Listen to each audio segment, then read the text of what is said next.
A leaked phone call between Donald Trump and RFK Jr. Oh boy, big news. And in it, Donald Trump is asking for RFK Jr.'s endorsement, saying it'll be really good for you. We're going to win this thing. And he also questions the safety of childhood vaccines, which I kind of feel like is him saying, come on, I'll throw you some red meat. I'll get you.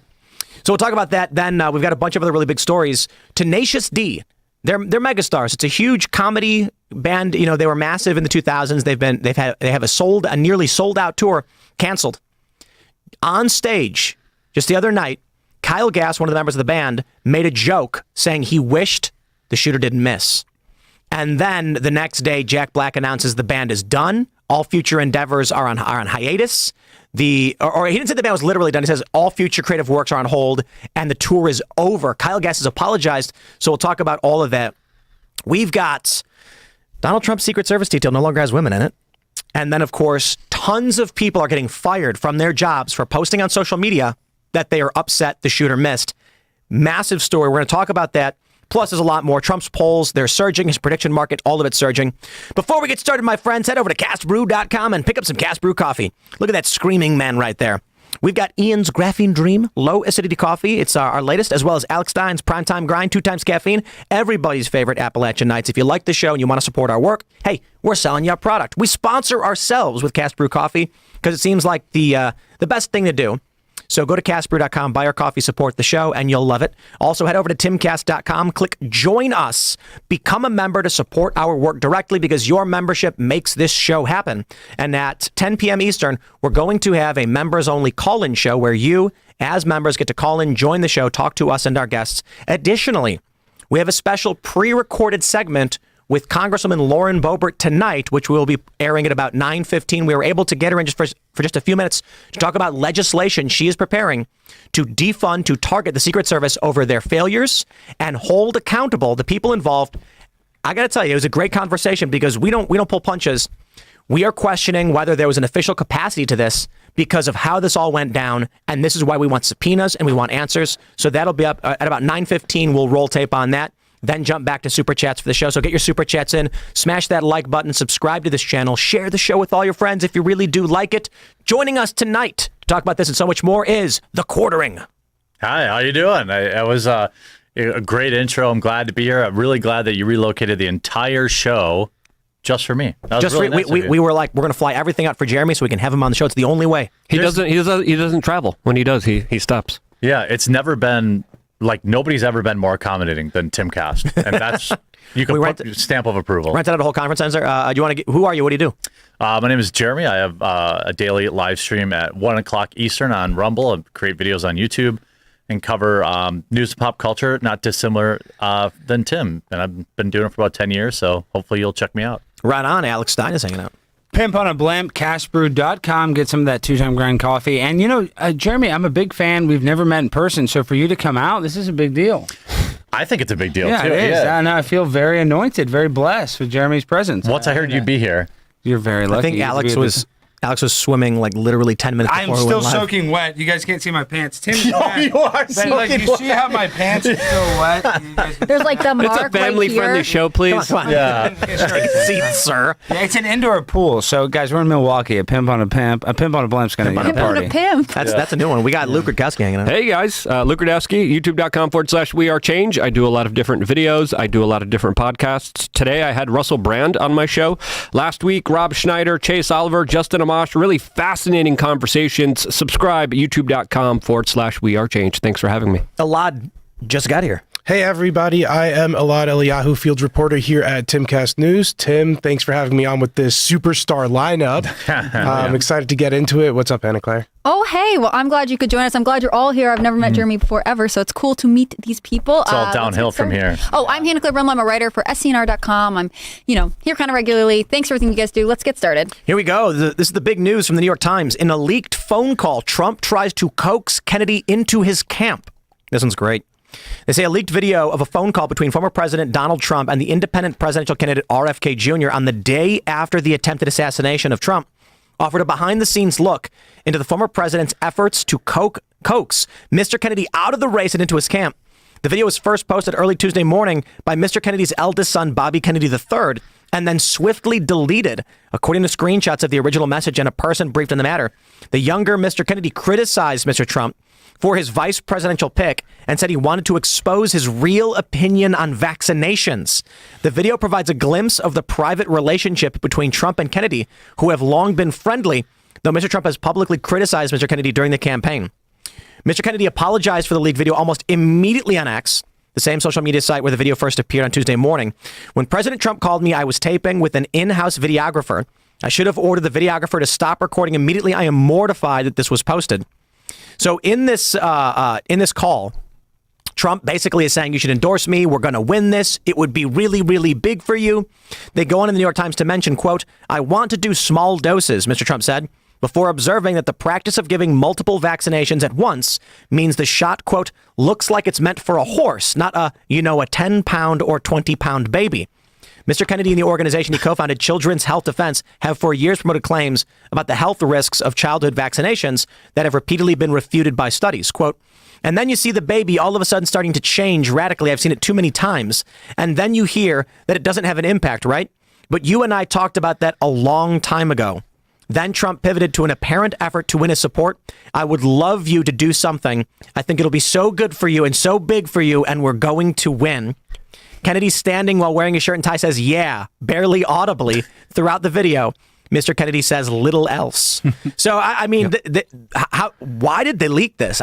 How grounded is Bobby Kennedy 3? You know, like he must be in so much trouble with his dad. The fact that he was the one to post it. Yeah. I mean, I just think that this is like, I cannot imagine the father-son scream match that occurred. Well, it was a fascinating conversation, and there's a lot of history here, particularly with the backstory between RFK and Donald Trump. Now, if anyone you would want to talk about political assassinations with, it's with the RFK family, especially after being targeted for assassination by what many people believe to be an internal plot by the government. But a couple years ago, Donald Trump was actually looking into investigating childhood vaccine schedules and said that he would launch an official investigation. RFK has always said that there was no double-blind placebo studies on these vaccinations. Donald Trump promised to give him one, and according to Bill Gates, this is according to him himself, he said that he was able to influence Donald Trump and stop that investigation from taking place. Bill Gates is heavily investigated in vaccinations,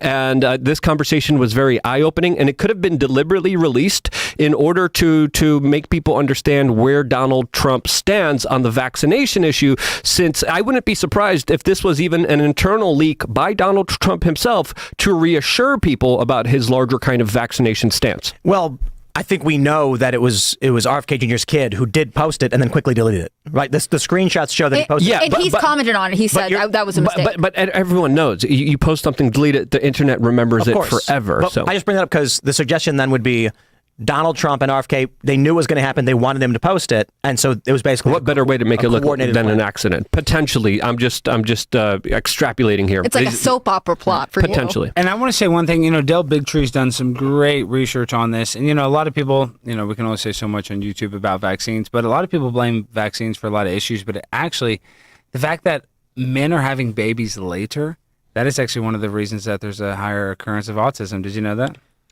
Sperm quality, yeah. A lot of people blame that on vaccines, but a lot of it is. I thought a lot of people blame that on women as women. So everybody wants to blame it on vaccines, and I'm the biggest anti, whatever. I don't want to say it for YouTube, but there are other stuff that causes that people don't talk about. Hey, men could have babies too. I think we just don't talk about our health overall in the United States. I think it's a very we maybe listen to the doctors, we kind of ignore it because it makes us think of our own mortality, and so I think generally it is good to pursue lifestyles that are healthy, having kids at a reasonable age, not in your 60s or whatever. But 30s. Whether it be medicine or 30s or 40s, you're right. Like people defer for so long. Whether it be medicine, lifestyle, exercise, whatever it is, I think American people get information that is not totally accurate. We had RFK Jr. on the show, and what I love about him and where his passion really shines is on environmental factors of all different cases and how they affect the endocrine system, how they're negatively affecting our health. And you can tell he's super passionate about it, knowledgeable about it. He was talking about plastics and phthalates and all of these things. And he's right. And, we talk about smoking, they used to say like doctors recommend cool cigarettes because they taste great. They would say like women, don't you want to like lose the baby weight or something? Right, like, right. all kinds of stuff. There were ads in the past where it was like a teaspoon of sugar for that quick low calorie energy, and it was like a woman spooning sugar in her mouth. So we update accordingly. That being said, I do want to shift towards what I really find interesting about this is Donald Trump calling RFK Jr. after someone nearly killed him. And I feel like he called him for advice. Exactly. Hey, your family's really knowledgeable on this. We had RFK here on the show, and we asked him, who do you think took out your uncle and your father? He said directly, yes, the CIA. Mm-hmm. So I think also the intelligence agencies were involved here from my own personal experience, from what I gathered, from all the circumstantial evidence that we have right now. It is, in my opinion, a complete inside job. There's no other way to figure it out. But I'll pause you there. I don't know that I would agree to use the phrase inside job. I would say the idea that a lone crazy guy for 26 minutes was walking around with a rangefinder and a gun and a ladder and like got on top of the police's own building is an absurdity. I think the simple thing to say is possibly inside job, but there's more to this than a single guy who was crazy. There was some kind of coordinated effort. Either it completely dismantled the security apparatus, the security apparatus was involved in some way, but negligence doesn't cut it. No. Well, what I could say is that as a former 20-pound baby, I speak for all 20-pound babies, I just want to, you started to touch on it, what an absolute pro Trump is. He literally just survived the most probably traumatic thing he'd ever imagined he would survive. What's he doing next day? He's like, hey, man. We need an endorsement. He's right back on the job. Right. And I really felt like that call was an indication that he was sort of like, you should endorse me. Maybe there's a cabinet position in it for you. Yeah. Like, he is the art of the deal to the bone. You cannot stop him. And it's fascinating because Kennedy, he had spoken out in support of Trump in the days after. And I think that there is a coalition forming right now of voters who are like, well, we would like to see some partnership, some work between Trump and Kennedy in the future. They know Kennedy is a long shot candidate anyways. But again, his area of expertise is interest in the environment and health and the way medicine and the products we're using are affecting people is genuine. And I think Trump can see that is something that American voters really want more of. Some other context to think about here. This wasn't a short phone call. We saw a little bit, a snippet of it, but this was a multi-hour phone call between him and RFK. Not just discussing vaccines. They probably discussed the intelligence agencies. They probably discussed conspiracies. I'm surprised they didn't do this phone call in a pool in an underground bunker with a Faraday cage all around them, because this was a call that the intel agencies probably were listening into and getting a lot of data out of. But the extent of it, how long it was, really does say that these guys have a lot more in common than we know about. I think this also tells to a fascinating political strategy that the Trump campaign is working on, because if they want RFK Jr. to drop out and endorse them, then that means they think that he takes more from them than he would from Joe Biden. Otherwise, you would want to keep him in the race. I don't know that I agree with that. Bear that out. I mean, there was just a poll done recently that said, this is the Texas Senate race, right? So they're comparing Ted Cruz to the Democratic challenger, and they're saying that the majority of people who plan to support RFK also plan to vote for Biden. I mean, yes, they want to vote for the Democratic candidate in Texas. They will also vote for RFK. There are Democrats lining up behind RFK in a way that I think Trump supporters are not, especially in the wake of this weekend. But I don't agree with that. The math doesn't necessarily line up, right? If RFK is pulling, let's say, 3% from Trump and 6% from Joe Biden, then if Donald Trump gained those 3 points, it would effectively neutralize. I don't think so. If Trump's won. This is not even an argument. Trump has won. There's nothing right now. I agree. He doesn't need to play politics. He doesn't need to play by the rules. He doesn't need to pander. He doesn't need to do all these diversity work quotas. He doesn't need to do that. He doesn't need all that. Trust me. I want to disagree, and I just want to say this. It's like, do you think Trump is that proud of J.D. Vance as his vice president? You think he really likes that pick that much? You think he is that proud? Is that a Ferrari in the garage? No, I think it is. This is my Ferrari. I think it is a big deal because, I made this point last night. You don't think RFK would be a better candidate? No, I don't. God, I think that the importance of Hillbilly Elegy in the minds of American voters on the left and the right cannot be understated. The way that we talked about the fact that people knew about Trump from The Apprentice, so they didn't see him necessarily as a politician first. They saw him as someone who entertained and talked in this rough way. it's the same effect of J.D. Vance. J.D. Vance opened the eyes of like Appalachia and the Rust Belt to liberal Americans. And there's a power in that you, sorry, I don't have my headphones on tonight, so I can't hear my, like, they're too loud. My ears are too sensitive.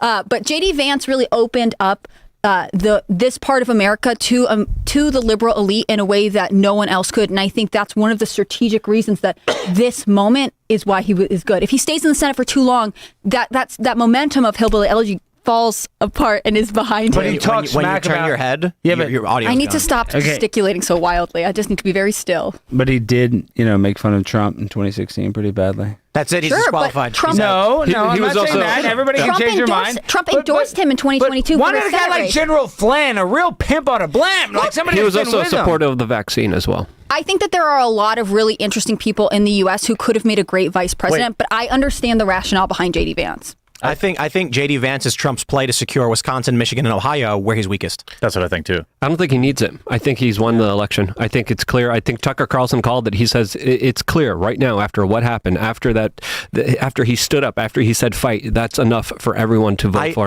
Look what happened in Reagan in 81 when they tried to assassinate him. He swept almost the entire country. 3.5 years later, he sweeps the country. I mean, that's an eternity in politics. And to your point, Trump doesn't need... So Trump should not just lay down now and say, that's it, I've won. That's ridiculous. J.D. Vance plays really well in Wisconsin, Michigan, and Ohio. That's why he wants him on the ticket, because when you look at the polling data, he won Pennsylvania. Right now, Pennsylvania is going Trump, especially after what happened.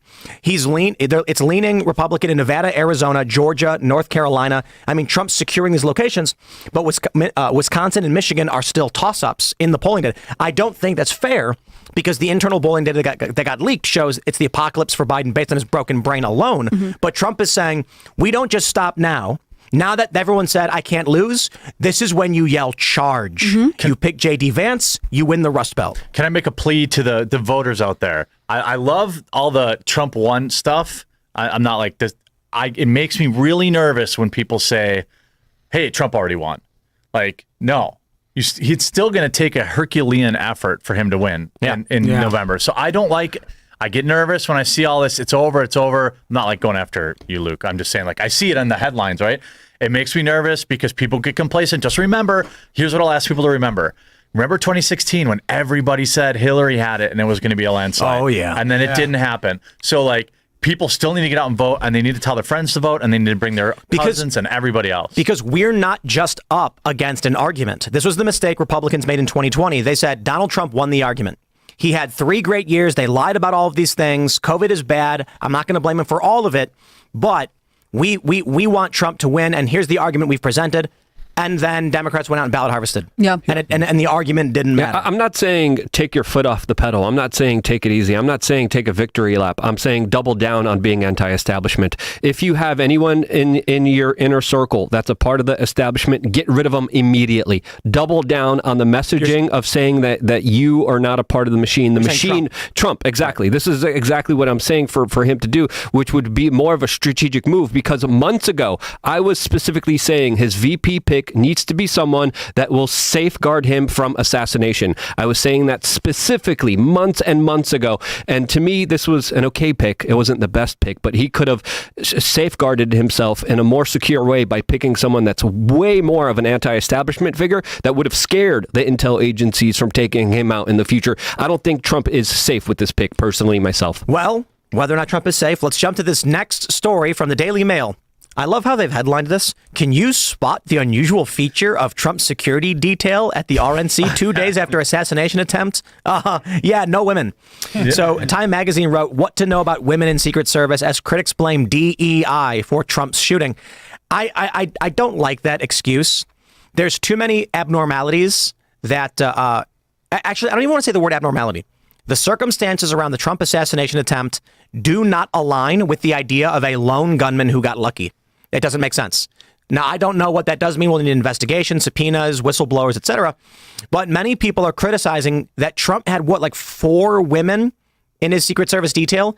Now, apparently, the woman that everyone is highlighting on the left isn't a part of Trump's traditional detail, and she was additional security that ran to his aid and did not know what their plans were. So I don't think in that regard, it's fair to criticize. I do think, however, it is fair to criticize that these women are not large enough to provide Trump cover, who is like a 6'1" large man. And when these women are trying to surround him, I mean, look, it's honorable. These people use their bodies as shields for the people that we care about, but they're not large enough people. Yeah. And so outside of any training or whatever, I believe that this was an inappropriate detail. What do you make of the Jill Biden? They shifted some people to a Jill Biden event not that far away.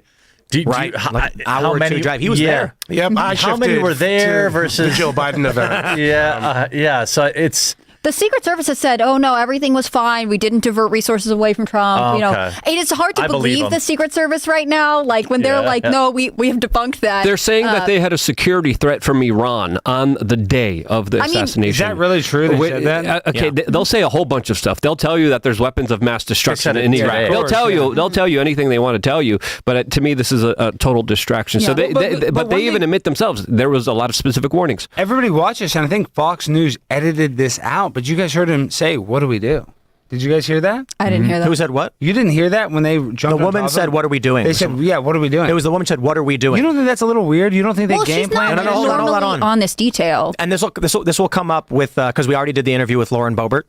Representative Boebert was here, and we have a pre-recorded interview which will air in a little bit. But she points out that this woman's not on that detail. Yeah, So- but I what are we doing? That's, I mean, I don't know. You're standing in the way. No, you're trying to over-communicate with the people. You know, you don't know what just went on. There was just an assassination pick 'em up attempt. immediately, you take 'em, it's just or- like, but all right, are we hold on, secure? hold on. Did they kill the shooter? What you're saying are we is good? Trump has a security detail that has a plan. This woman is not a part of that detail. She Yeah, ran to provide additional assistance. Yeah. Yeah, but you look at what happened. They allowed him to stand up during an active shooter situation and address the crowd. Never should have You happened. compare this to what happened in Reagan in '81. They had him out in a blink of an eye. You compare the response times. You compare how they acted. Completely different, and it's inexcusable. It's absolutely something that we shouldn't accept at all. I think some of that comes down to the fact that a lot of the people there were women. I'm not saying it's not brave if you're not on that detail to rush the stage and do what you can. We can acknowledge that. That's good. But the biggest issue for me is that, they cannot physically shield this person. If that's what we are saying with the people who are front lines right around Trump, that's what their job is to do. Trump is what, 6'1", 6'2"? It doesn't matter. Like, he's very tall. You have to be logical here. You need someone who is taller than him, bigger than him, who can form that protective wall. I mean, I know there were female Secret Service agents attached to, like, the Bush daughters detail and other places. It's not that there aren't places for women to be in the Secret Service if that's what, someone wants to do. The issue is literally logical. Can these people shield the person they're supposed to protect? And if the answer is no, then we have a problem. Yeah, a woman, I think, can take a bullet just as good as a man can. I don't really have an issue with women being in Secret Service. I know that people may disagree with me, but the implication is that when you have a literal quota of 30%, we want to have 30% women, then the natural question is, as it always is with DEI and gender and race initiatives, is that the implication is, the question is, are you perhaps lowering standards? You have to. Right. Look at what they do in the military, right? Yeah. Half of these people could never pass the physical requirements that they used to have to do 8 years ago. And so that's the bigger concern for me is like, how low is the bar now to meet a number? I just want to say, look, these ladies, look at this picture. Let's pull this picture back up. They can't lift Donald Trump. No shot. Well, and They can't lift themselves. Look, they deserve every right as every other person, and I wish them long, happy lives. I think there's a role for them in the Secret Service that matters, but it's certainly not with Donald Trump. That's more than 50% women in that picture. It is. That's right. And they can't, when we talk about Trump being on the stage for as long as he was, right? Like, somebody said to me, oh, well, he was there because they didn't want to move him when there was an active shooter. Like, to me, this seems very odd. And one of the things that I immediately thought after I saw the video was like, oh, because it's majority women, they cannot physically push him off stage. And that's a problem, right? I wouldn't let these women watch my dog. But you don't let anybody watch Come your dog. on. I think we I'm could all- serious. certainly let them she watch could my barely dog. holster her firearm correctly. Well, guys, it's not even she's about the women, bumbling though. around. No, I'm sorry. That's inexcusable. Guys, but we're talking about the women. They have drone surveillance. There's only one perch that is even accessible to shooting the president in that entire place in Pennsylvania. It's secure. I mean, what is going on? I mean, it doesn't matter how many lesbians you have there. They had a serious issue of insubordination by not having somebody there. Wait. Like, can we just point this out that the scenario being presented in the press that they want it to be is that women are the reason they didn't secure quite literally the only sniper vantage point to the president. Like if you are going to secure an area with one building next to it, it's not a hard job to do. And they're coming out being like, well, maybe, there's no women Even anymore. a woman could do it, too. Well, Is that what you're saying? I'm saying that I don't think that the narrative of a crazed gunman climbed in a building makes sense because there's one building to secure and they did not. Well, they were inside the building, so is that good enough? Nobody heard that was one of the weirdest things to What's me. going on the roof? Yeah, What is that? They hear footsteps Santa and they're Claus. like, "Oh, crazy!" What about the footage of the snipers moving the tripod? Do you know what I'm talking Yeah. about? You guys, They recoiled, they went back, were and the they ones tried that to took hide. out the shooter.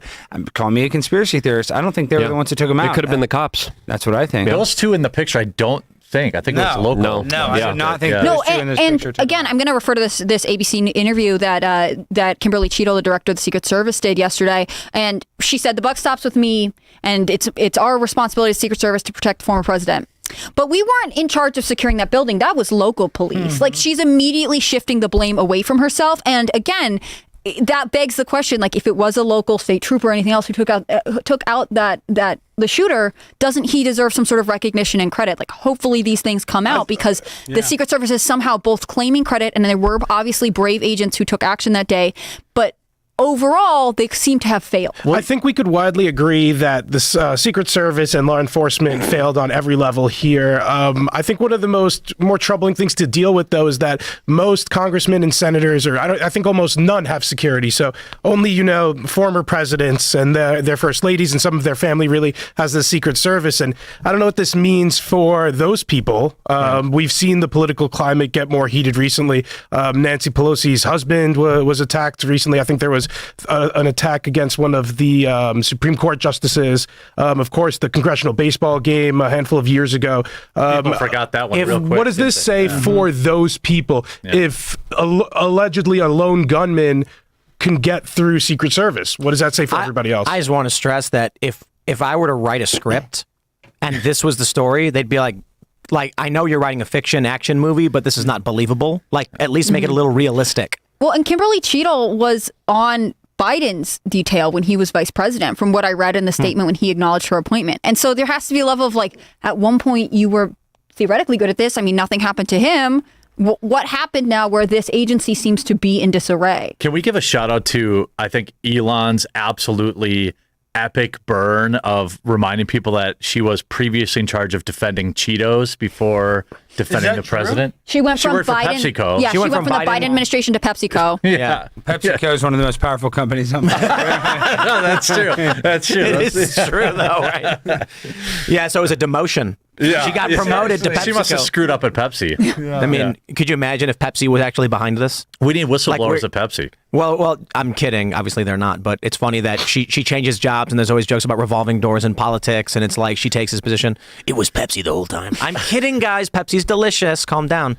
I just love that the excuse now. Why isn't Time Magazine writing the article saying, hey, no reasonable person could conclude that one guy was able to pull this off? Instead, they're like, critics are coming out blaming women. Perhaps it was the women's fault. And then you've got the article from Daily Mail being like, Trump no longer has women. So I think Could have been a coincidence, too. Well, for sure. But I think they will make DEI the very easy scapegoat because conservatives will eat it up. Which also means that that's like the thing they're willing to sacrifice first, right? They're so dedicated to it that they're like, actually, that's to blame. It can't possibly be us being bad at this. Look at Microsoft today, right? I'm sure it's just a coincidence, but since DEI is a literal, like, hot button, get out of jail free card right now, Microsoft's like, we're disbanding our entire DEI department. Like, I wonder what's coming down the pipeline from Microsoft that they're going to clear them out. I got to show this video. Everyone's got to see it. This is, it says at Point Consciousness posted this. Jedi Hill posted the video. This is a slow motion.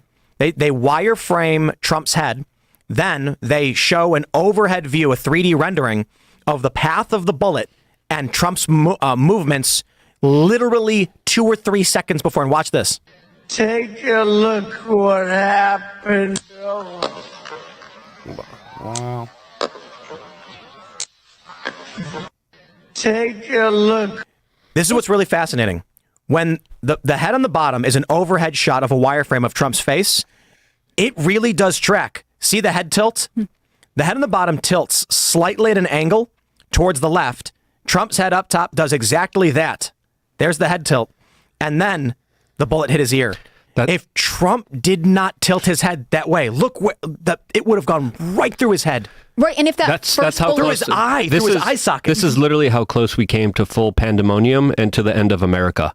This would have brought up so much civil strife, so much civil conflict. We are blessed. We are extremely lucky that he tilted his head, or that there was even wind. Well, and the real quick, the line. It's his eye. It's through his eye. He moved slightly. That's just it's crazy. Insane. And that bullet that hit him made him move farther back, because it looks like in that shot, a couple other bullets go very quickly past him again. I mean, it could have been really terrible, and yet it's just like everything fell into place. I mean, I think it's like God intervention, You know what to make this happen. And you know, the thing is, Trump is a very physically courageous man. You know, there were times that protesters have gotten on stage and he sort of like turned and gotten bigger to confront them. And it is amazing that this is the path that he is on, because I just don't know anyone who could have been hit like that, you have to go into some kind and of shock, shows up for work and on then Monday. be like, where are my shoes? I've got to tell this crowd I'm okay. I mean, it's truly this piece incredible. Of shit went for the headshot.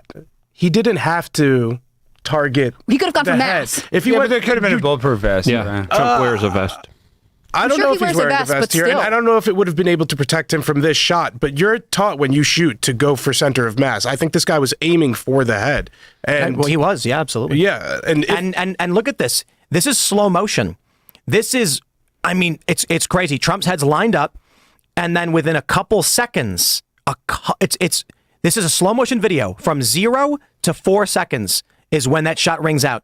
And we're talking about this is slowed down to about 70, 60%. So we're looking at 2.5 seconds where Trump moves his head, and what would have gone through his eye and at the back of his skull grazes his ear. You know, they said that this kid didn't make the rifle team at his high school because he was so bad. Is that What true? does the rest of the rifle I don't team know like? that I know, but this is like Lee Harvey Oswald was yeah. just a crack shot. Or Yeah, whatever. There was this- okay. But so he didn't make his high school shooting team or whatever? Allegedly, yeah. Where is the rest of this team then? Because They if must this be guy, the most like, amazing ever. We're hearing Yeah. reports that he practiced the day before. Yeah. A lot of people are calling him retardy Oswald, and he wasn't too far on the roof, so he didn't even need to be that good of a the shot. distance was pretty close. I think he missed it by if you ever like start target shooting. Sometimes early you jerk the trigger a little bit and it pops. Not on a long gun. Too, guys. That's what I mean. Maximum adrenaline. A cop was confronting him and Yeah. like on a ladder, rushed so it. then Yeah, he had yeah. to You'd be rush the shot nervous. as well. Obviously nerve-wracking. But long guns are much easier for people who are beginners to learn how to use. True. One comment that I think makes a lot of sense is that he didn't train outdoors. He didn't compensate for wind, and so at that range, it altered the path. However, I don't know that I even care for that. When you look at that wireframe, it was looks close like enough. No, it looks like he did have him. He had him lined up, and he was ready to go. And then Trump went head turn, and then went down, and he probably had him in his sights. Let's jump to this next story. This is from the New York Post. Huge news. Blindsided Jack Black addresses Tenacious D bandmate's shameful comment about Trump assassination attempt. So Jack Black said, let me see if we have the... this is the actual statement from the video. I'll play the video for you guys first. Jack Black said he was blindsided. He's canceling the tour. All future creative works are shut down. This is what happened at their event. Here's the video. Quick setup. Jack Black of Tenacious D is singing to his bandmate Kyle Gass, "Happy birthday to you, make a wish." Make a wish, Canada. Don't miss Trump next time. Everybody gasps. Edgy joke. We've got a bunch of updates to go through. This was the remainder of their tour dates. They had 11 tour dates, 9 of which were sold out, all shut down.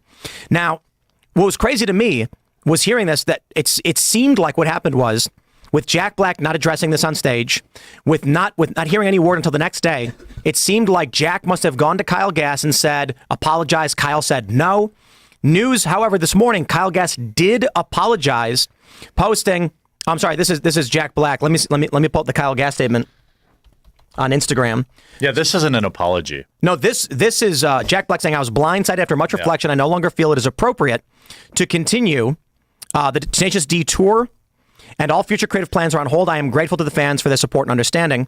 We then had this from Kyle Gass. He said this morning, the line I improvised on stage Sunday night in Sydney was highly inappropriate, dangerous, and a terrible mistake. I don't condone violence of any kind in any form against anyone. What happened was a tragedy, and I'm incredibly sorry for my severe lack of judgment. I profoundly apologize to those I've let down and truly regret any pain I've caused. Now, what I've heard since then throughout the day, they're not. I don't know if they're actually sincere or they actually care. Rumor is they didn't intentionally cancel their tour.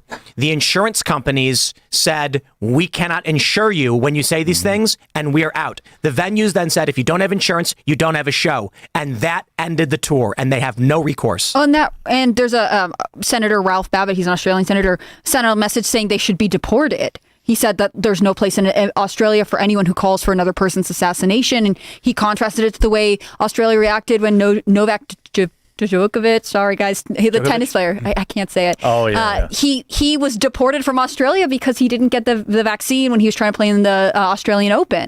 I mean, it was fascinating to see him say, we treated this guy like he was going to endanger our nation. We should treat this type of extreme rhetoric the same way. Well, I just want to say this. I'm a free speech absolutist, so I really could care less if Kyle Gass said it. And you know what? I think he was just trying to be edgy and funny. I bet he doesn't even really want Donald Trump to die. He doesn't. I don't think he did. I disagree. He meant it. You think he won? He 100% meant it. I don't think so. Team Low Road. He meant it. I will say, I think he said what a lot of people on the far left, do believe. Communists do want, who do believe, but Donald Trump is Hitler, did want him to get shot in the head. Here's what I do not think Kyle Gass actually wanted that.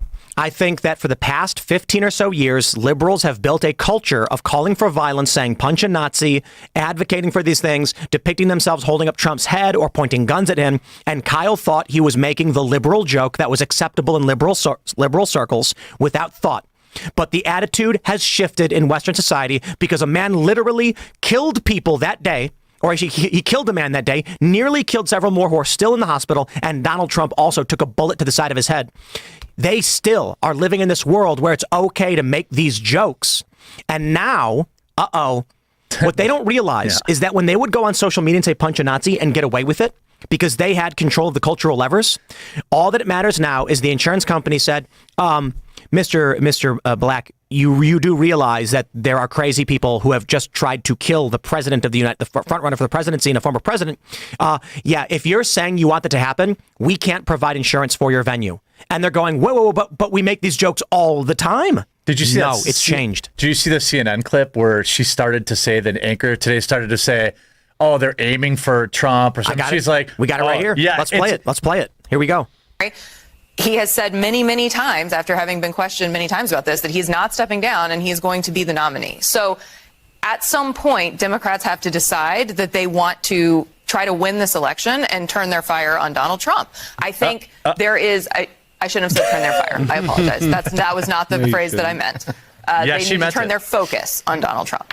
They're hardwired that this was okay for so long, and it's like they didn't open the email. Do we need to pearl clutch changed. this much? Do we really think that that turn of phrase is what? But it is kind of a rhetoric that's like this kind of I do not care on a normal day that someone says turn their fire or put them in the bullseye or whatever. The issue is the snowflake doesn't blame itself for the avalanche. And after 10 years of them saying this man is literally Hitler who must be stopped by any means necessary, and then after someone actually takes a shot at the man and kills an innocent bystander, it is right, it is correct for them, and I respect that she said I shouldn't have said it that way.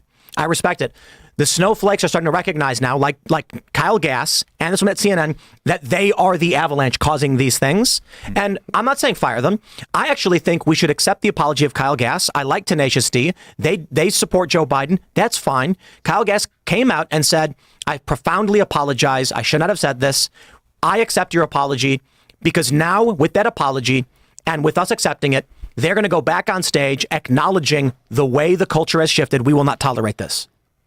J.D. Vance once called Trump an American Hitler. Is he, to piggyback on your metaphor, but he apologized for that? For all the shooter have known that, the apology isn't heard. Didn't I just say we should accept apologies? The extreme rhetoric is what everybody hears, and then nobody hears the apology. Nobody cares. Didn't I just say if you make an apology, I accept it?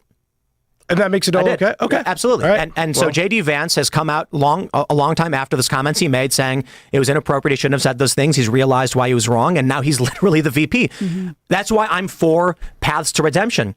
What we show by, I say, bring back Tenacious D, bring back the tour. Guys, come on back.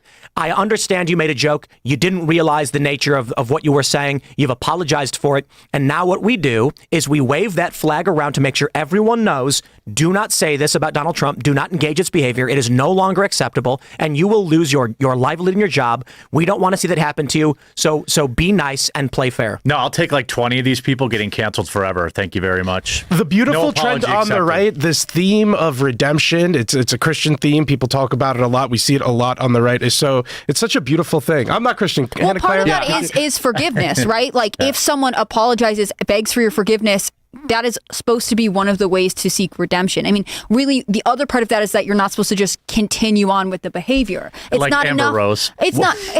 It's not enough to say like, "Oh, I'm sorry, I didn't mean it that one time," and then be like, "Well, I'm going to use a different allusion to violence to talk about this." Like, you have to repent and change course. But I think that there has to be a path for both things. Like, you can remember that someone did something wrong, but if they repent, be like, okay, how do we move forward? Because if we always get stuck in these cycles of like, well, you said this mean thing and then I said this mean thing and whatever else, like there's no way forward from there. The most important thing I see here is if we tell Kyle Gass and Jack Black, who have tens of millions of fans, Jack Black, who is in these blockbuster children's movies, that there's no path to redemption, I guarantee you what they do. They don't want to be poor. They don't want to lose their livelihoods. They're going to say, okay, they're going to have a business meeting and say, we have basically lost the entirety of conservative and moderate America. What do we do? And they're going to say, if we lean into this, the progressives will keep giving us money and it's better than zero. Do you think they care? They care about the conservatives? I don't think so. No. They care about making money, and they're scared that insurance companies drop them. That way, if they're forced to endorse the far left to stay afloat, they will do it. I don't want them going on that path. I want Kyle Gass and Jack Black to come out and say, it was wrong of us to make these comments about Donald Trump. And that shows deference. And I say, thank you, gentlemen. The new society, the society that we want, the America that we want, does not tolerate calls for assassination against political leaders. You've apologized for that, and let that be a lesson to everybody else. We don't tolerate those calls for violence. If we say no to your apology, they will double down. They will go to all the far leftists and say, will you guys give us money and support if we double down on this? Because they've ostracized us. I know. I think your point is extremely valid. I just feel like nobody on the right has ever been extended that grace before. So because they're evil. Well, right. And we're not. But sometimes you speak to them in the language that they understand. I don't think that Kyle and Jack Black are evil people. I think they're doofy normies. And they're marching about as the culture told them it was okay. Kyle Gass made this joke because all of these people have been going online and getting away with it for so long that it's normalized to them. Let's take that normalization away. Does Jack Black have any trans kids? I don't know if he has any. A lot of Hollywood's got one, I think. I do think this is part of it, though. Like, maybe the tour is just canceled because Black Jack is like... Blackjack. Whoa. Jack Black, that guy. My favorite part of Blackjack. No, Jack Black is like, I don't want to be on stage with you right now. Like, I actually feel really upset about what you did. I think that was too far. Like, what if it's... But he didn't. No way. Wait. There is a rumor. There is a rumor. There is a rumor he unfollowed Kyle Gass. Look, and what? What? And look, maybe it's like... On Instagram, really? And maybe it's not like because he's like, oh, you can't talk about Trump that way. Maybe it's like because you're costing us tons of money. I mean, whatever it is. Yeah, he's trying not to mess up his Kung Fu Panda money. Right, but whatever reason, like maybe the venues cancel them, but also maybe they themselves as a band have been split over this issue, whether it be financial or ethical. I mean, Jack Black is definitely like Tim said, I 100% agree. Like, obviously he's a Biden guy, but I still like him, and I still like some of his movies, especially High Fidelity. Shout out. I think he's a talented musician. I've seen them live before. He's just a kind of a normie. I would say I would be willing to accept that Jack Black is a normie Democrat. I don't know anything. I know less about Kyle Gass, and they both laughed. They didn't issue any apology until after the backlash. Yep. I would have accepted it. I would have been more willing to accept it if they immediately put it out after the show. Like, I know I laughed. I was nervous. I didn't know how to react. This is not okay. We talked about it. They didn't do anything until what I believe their venues canceled on them anyway. Yeah. Yep. Or that they got a call from Disney. I don't know for sure. if that's real, the venue's canceled on them. I will say we are quite literally in a conference room with contracts and insurance. We do this stuff all the time. I've made this point all the time that often it's not about what you as an individual hosting a show wants to do. Good example is when we were at TP USA, and I said, I think people should be allowed to keep and bear arms all the time. And Charlie responded, I don't ban guns. The state, the city, the venue, they ban guns. And then it comes upon us when we set up an event and our insurance company, our security companies, and everybody says, we will not provide a service to you because we can't secure it if people have guns. And we're like, well, it's not even about what we choose to do. So with that in mind, when Jack Black comes out and says, I no longer feel it's appropriate to continue the tour, certainly it seems like a dramatic overreaction to say there's no tour and no future plans anymore.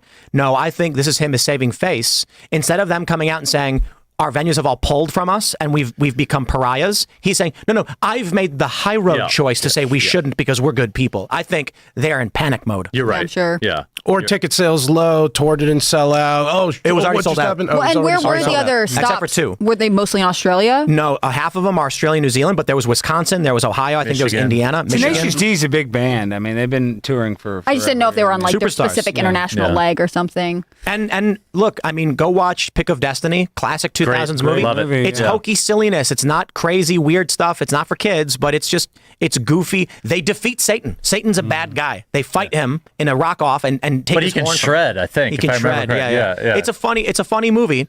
And like I said, these guys live in this liberal culture where they were allowed. It's not so much they're allowed to do it. It's that people were posting these things and getting followers from it. So in their minds, they're thinking, this is what the people want. This is what they expect. And now that's changed. There's somebody going on a pretty wild meltdown on Twitter right now, and they're gaining a lot of followers too. So it's still getting positively reinforced, at least on social media, when people are saying stuff like, oh, screw that fireman who passed away heroically protecting his family. It's still out there, but at least go ahead. Let's jump to the story. Yeah. We've got a series of stories. This is from WHYY.org. Delaware County Fire Chief resigns over controversial Facebook post on Trump assassination attempt. This one's from Whiskey Riff. Home Depot employee fired for nasty Donald Trump comments saying too bad they weren't better. Wait, come on. Hold on. We got more. Home Depot. The Kansas City Star says we got more. School worker fired over Facebook post about Trump assassination attempt, officials say. We've got this one. Bell Marine instructor no longer an employee after remarks about attempted Trump assassination.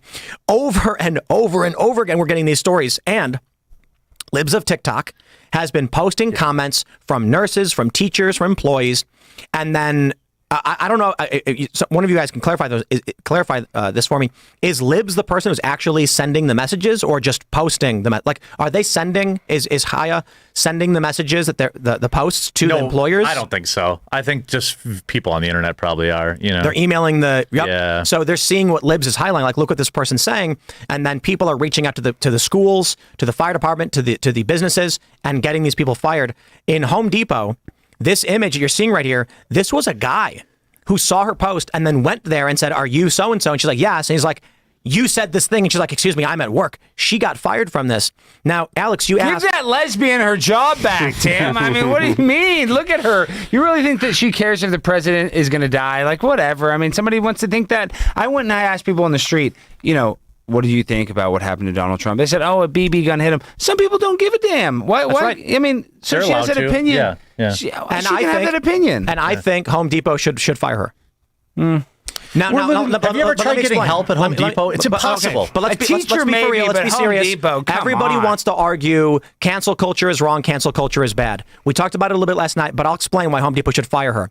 Home Depot is trying to sell goods and services, and she's going into public forums and calling for the death for criminal activities that would destroy this country, rip apart the fabric of society.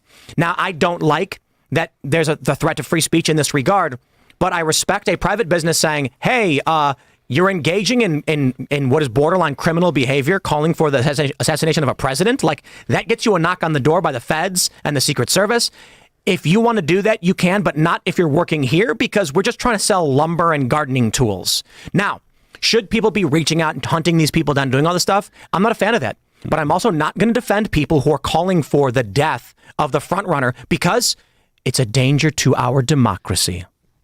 Sounds like MSNBC. There's a lot That's of the crazy point. people out there who believe crazy things. Some people don't believe Trump really got shot. Some people believe 9/11 was an inside job. Some people think vaccines don't do anything and aren't effective and What safe. are you trying to say here? Hold on a minute. Wait, So, a lot of people, here, Elad. Catching people a stray. believe crazy things, and I believe You're missing like the shooter did Saturday. We're not talking about believing something. We're talking about people advocating for and calling for the death of an individual, and worse still, the front runner for our presidential elections. Now, I'm not saying anyone should go out and contact businesses. I'd probably just be like, I'm going to write that person off. Two things. If a business thinks that you're causing harm to them in a reasonable manner, right? It is not reasonable for Twitter to ban someone for a political opinion. It is not reasonable for someone to fire a person from the company over something they said years and years ago. But if you are actually working for a company and espousing things in public that reflect on that company, I'm not surprised. And private businesses have the right to say, look, we don't want to work with you on this regard, just as long as they're being reasonable.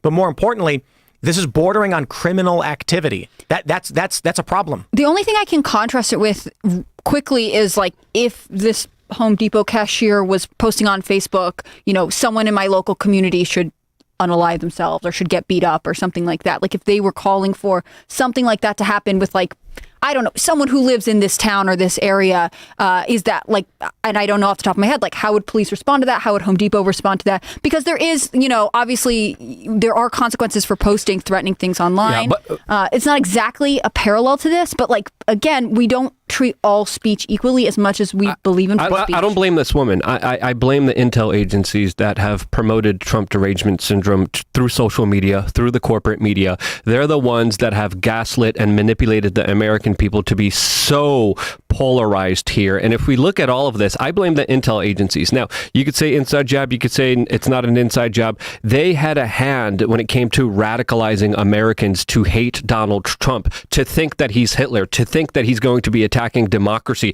So at the end of the day, this woman is a byproduct of what a lot of Americans are thinking, but they aren't saying. So I understand whether we're going to cancel her or not, but the bigger conversation needs to be the gaslighting of the American people. I agree, and I want to stress a point.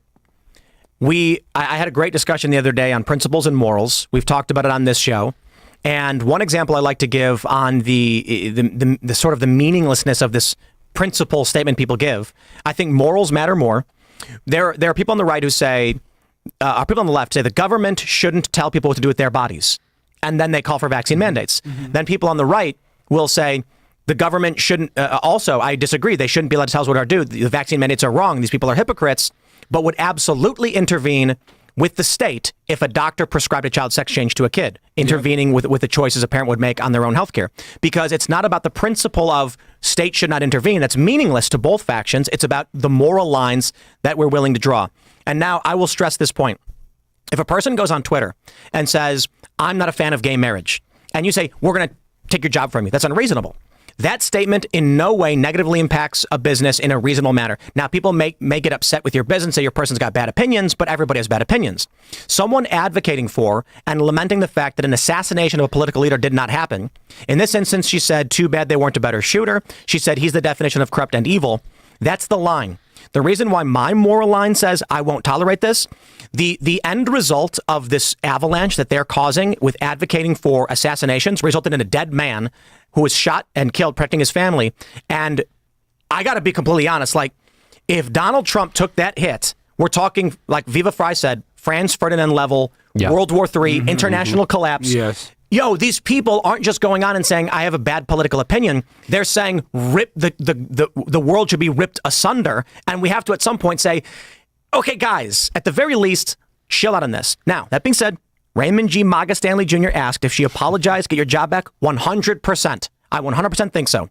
And I actually do have a weariness about me that people are messaging their businesses and saying, hey, look what they're posting and all that stuff. But the one thing I'll add lastly before I shut up and stop ranting, this never would have happened that the average person would be going out to public square, like the town center, yelling they want this to happen. Nobody would do that. They think they can go online and say whatever they want.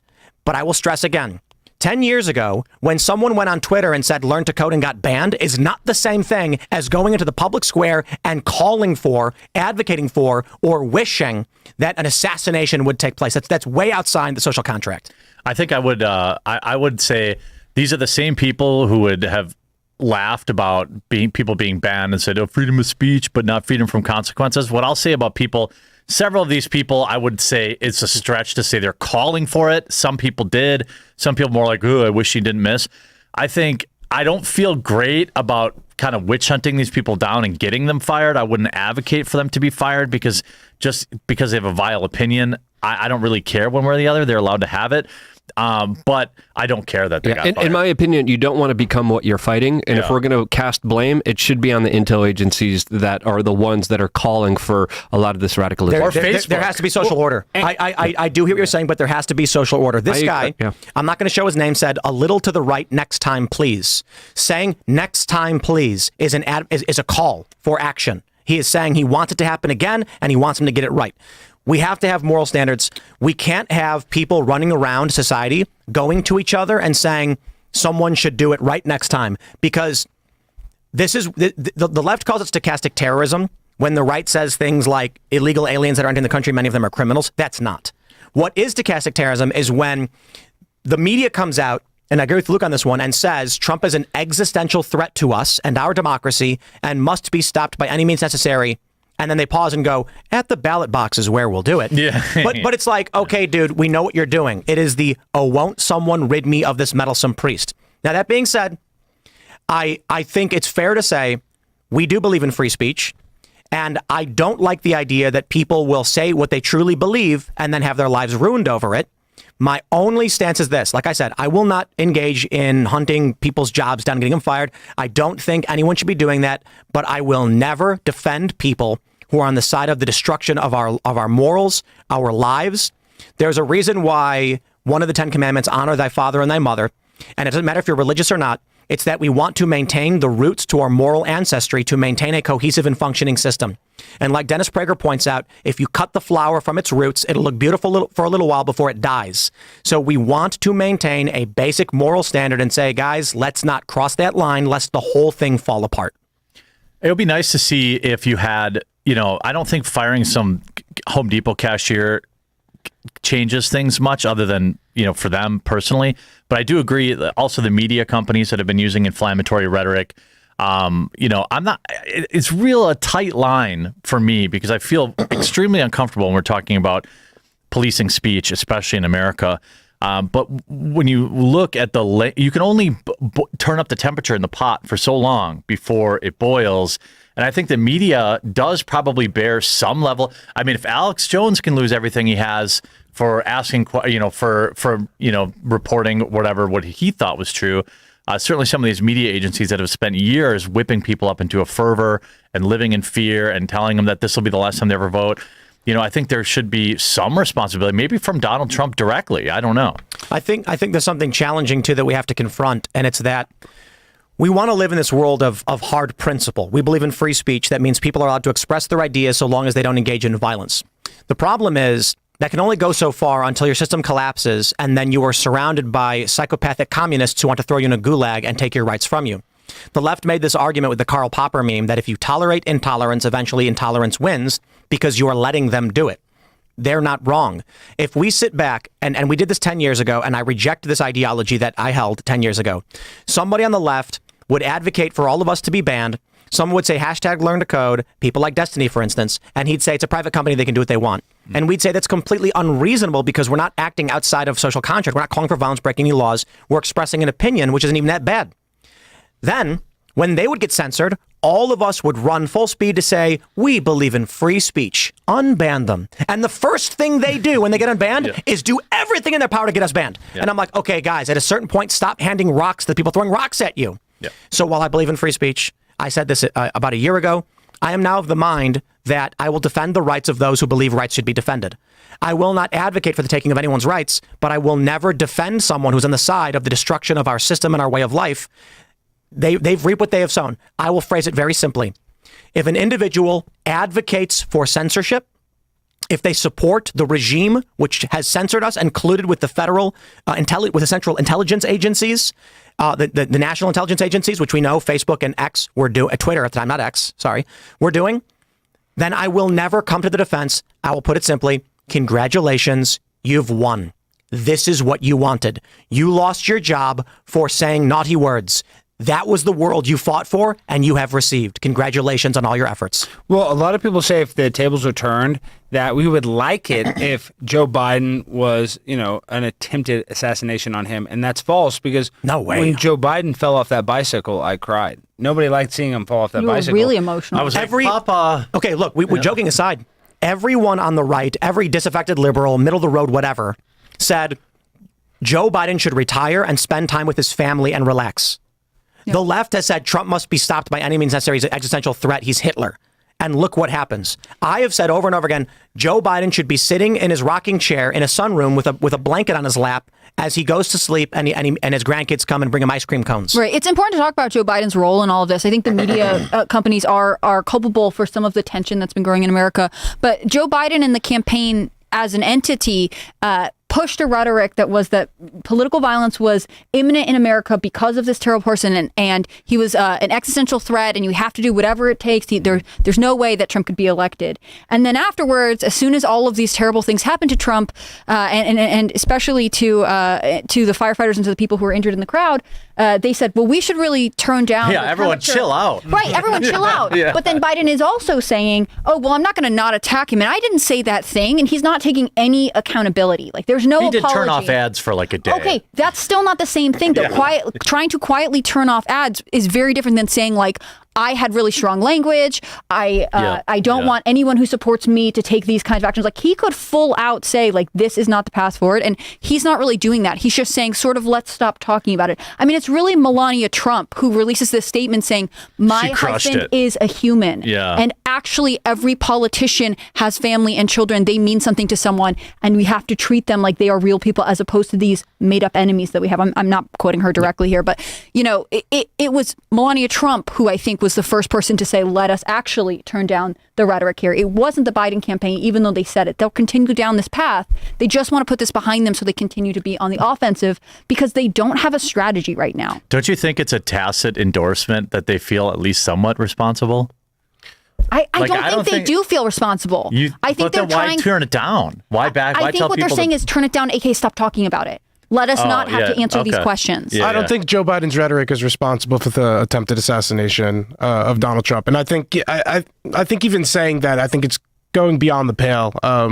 Unless there was a direct call for violence, I think this individual had agency, unless assisted by others, obviously. But I don't think there was a direct call for violence, and I think we not naturally, but often it's ubiquitous to see a lot worse and more vile political rhetoric. And we don't know what radicalized him. I think he just added to the tension that was already growing, especially among young, disaffected people who really believe that an election of Trump would be the end of their lives. What actual evidence do we have? Let me ask you a question. Let me ask you a question. Let's say there's 500 Antifa leftists. They're angry. They're marching through the streets. They have rocks, bottles, and chains. And they come up to a Starbucks. And then one guy jumps in front of the crowd and screams, all of our problems, this company will destroy our way of life. They have to be stopped now by any means necessary. And then everyone screams out throwing rocks. That guy's not responsible in any way? I think that person is responsible because it sounds like he's inciting a mob. He sounds like he's part of an armed mob outside of a place. And so when someone tried to kill the Kavanaugh family, do you think at that point Joe Biden should have come out and said, I am not going to use this rhetoric. We got to chill because there is a violent faction that has taken dramatic action in this country? I think we need to look at it at a case-by-case basis because I think like it's too broad to just say some person's rhetoric led to this attempt unless we have like evidence directly showing it. So we don't have like any direct evidence showing that this guy was incited by he could have been incited by a ton of different things. I think about that photo of the single man in Germany, where everyone's doing the Roman salute to Adolf Hitler, and he's got his arms crossed angrily, and we revere that he defied the crowd, because the snowflake doesn't blame itself for the avalanche. The idea that we have had Aaron Danielson shot and killed by a far leftist, that there was in Provo, Utah, a far leftist ran up to a car for no reason and shot the driver. The idea that these people have gone out trying to murder people, that they've literally murdered people, and these tensions have escalated, should have been a signal to literally everyone. Hey, I'll tell you what, we got the memo because we've been saying for years, guys, we can't have this. We need rule of law. Please, we have to. We've had callers say, I can't because the Democrats, they're arresting people. They're locking up Bannon. They're not playing by the rules. There's no rule of law. And we say we must maintain that because we are the good guys trying to maintain this system.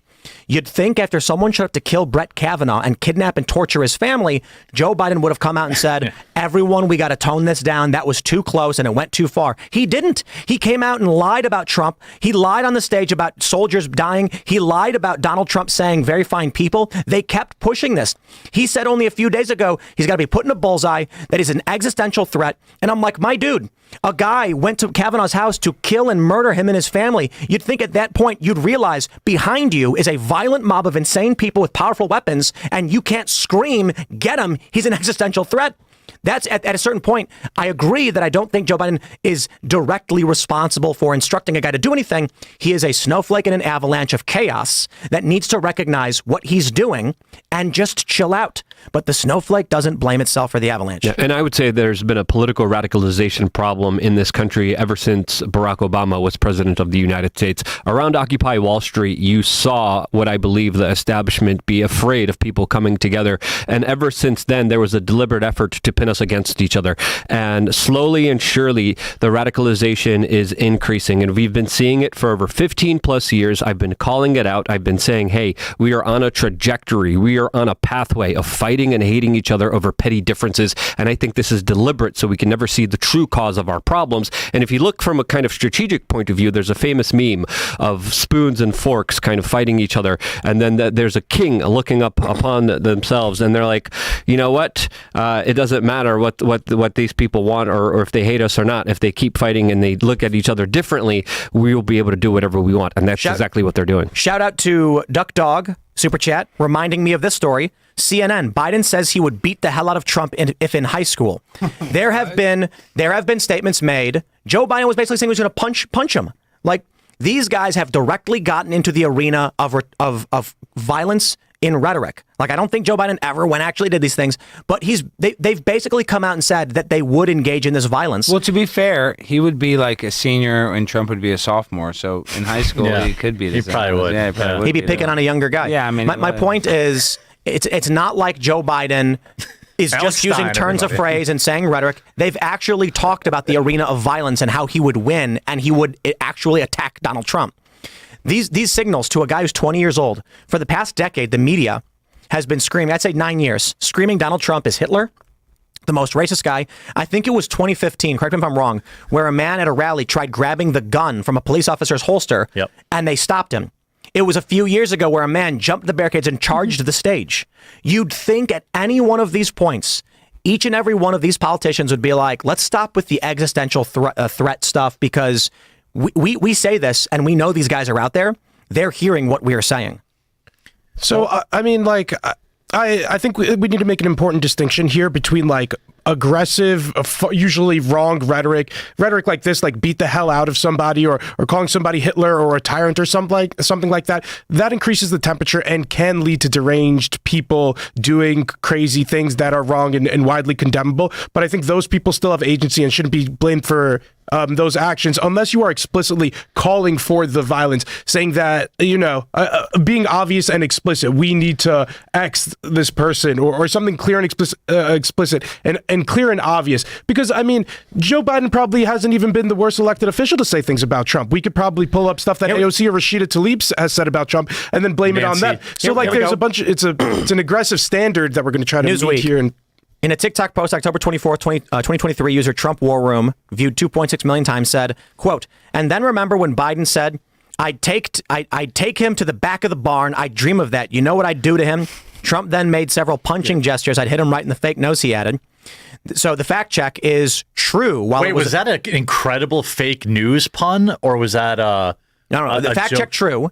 They say in 2016, following the leak of the Access Hollywood tapes, Biden added that he would beat the hell out of Trump. This is a statement that was made. We got to chill out on this stuff. Let's do this, though. We're going to jump to this story here and talk about the political climate and how the assassination attempt has changed the narrative and where Donald Trump is at. Earlier in the show, Luke was saying it's done. Trump is going to win. And that only matters if one concept holds true, and that is what Frank Luntz said, the Trump supporter has become the Trump voter. That gives Trump a 1 to 2 point boost across the board. That means PA goes red. We have not yet seen the polls come out that have tracked post-assassination news coverage. Morning Consult is the latest poll, which is the 12th to the 14th. That means the day of, most people still didn't know. We are waiting to see the results. That being said, the prediction market shows a massive spike, a 10-point spike for Donald Trump in the betting markets. If Donald Trump saw that in the polls, anywhere near that, we're talking like 320 electoral votes. Did you see the poll for, I know, but 538, they actually showed Biden up since the attempt. Their latest poll, they put it out this morning. Which one? 538. 538. Well, I don't know that 538 has polls. They analyze other polls. I quote tweeted it if it's on my Twitter. Maybe they might have just been talking about the polls. The issue with these polls is that we're not yet to the point where the assassination news has percolated to that point. Even on the day, people didn't know. Even a day after, people were only just finding out. And so a lot of these polls, when their dates and when they're being conducted, aren't getting to the bulk of the news cycle, which is going to be about Wednesday. Tuesday is when most companies like doing press conferences and product releases, because the news doesn't hit 100% on Tuesday. Monday is a dead zone. You don't do news on Monday. Tuesday's the best day because the news hits on Tuesday, peaks on Wednesday, and drops on Thursday. You release it on Wednesday and you're going straight down. Thursday is a dead zone. Friday is the worst. Saturday is literally the worst. Those are all for traffic. So what we're really looking for is polls that are going to be in the range of probably starting Wednesday and going into next week. That's when this Friday is when the news hits its peak. So Wednesday, we're going to see the bulk of all the assassination news. It's going to start to fade out and how people respond to it. So far, what we're seeing is Trump is up 1 or 2 points. We have 3W Insights with Trump up 4 points. You've got Big Village with Trump against Harris up 7. Though, like if Biden is out of the race, it's just apocalyptic. Trump against Biden up 4. I believe that once the dust settles on this news, Trump is going to be up about 3 to 4 points. He's up 2 right now. So that's basically, I agree with Frank Luntz. Do you think there's any chance there's sort of a second wave of blue voters who become activated over this? Like the polls scare them into saying, oh no, we got to back Biden. No way. The problem is their narrative before the assassination attempt was that, and it was gaining traction, I think, definitely among independents, probably among likely Democrat voters, was that Biden was actually not capable. I mean, Democrats were losing confidence in their own candidate before anything happened to Trump to sort of surge this extra sort of patriotic support in his favor. The narrative that has dropped off, or at least we're not seeing a ton in the news cycle right now, is are they going to poll Joe Biden? Joe Biden is a big winner in all this. Nobody's talking about his cognitive decline. Nobody's talking about, But if the polls remain high for Trump as we get closer, I mean, we're 4-6 weeks away from the DNC. There is a chance that just resurges and it's even worse because they're like, look, Trump is way ahead now. We really have to pull Biden. And there's a debate in September that's ominous right now. That if they have to do another debate, they're going to have to shift the time to 8 a.m. in the morning or something like that. I'm glad you brought up the debate because I was thinking about the fact that before the debate, and we all would have expected this, Trump and Biden didn't shake hands. There's no sort of cordial moment that we've seen between presidential candidates in the past. No, it's not that it's bad, but now that we're supposed to be, per Joe Biden's recommendation, turning down the political rhetoric, is he at that debate stage going to extend his hand to Trump?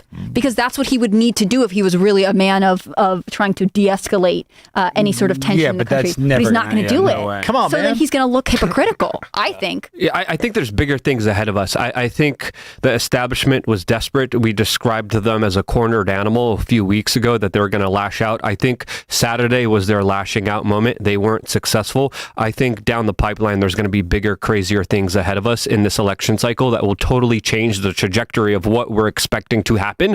This is just the beginning. They failed. They're more desperate. They're going to lash out more. So there's going to be a lot of craziness that people should strap in for because this is only the beginning of an extremely wild ride.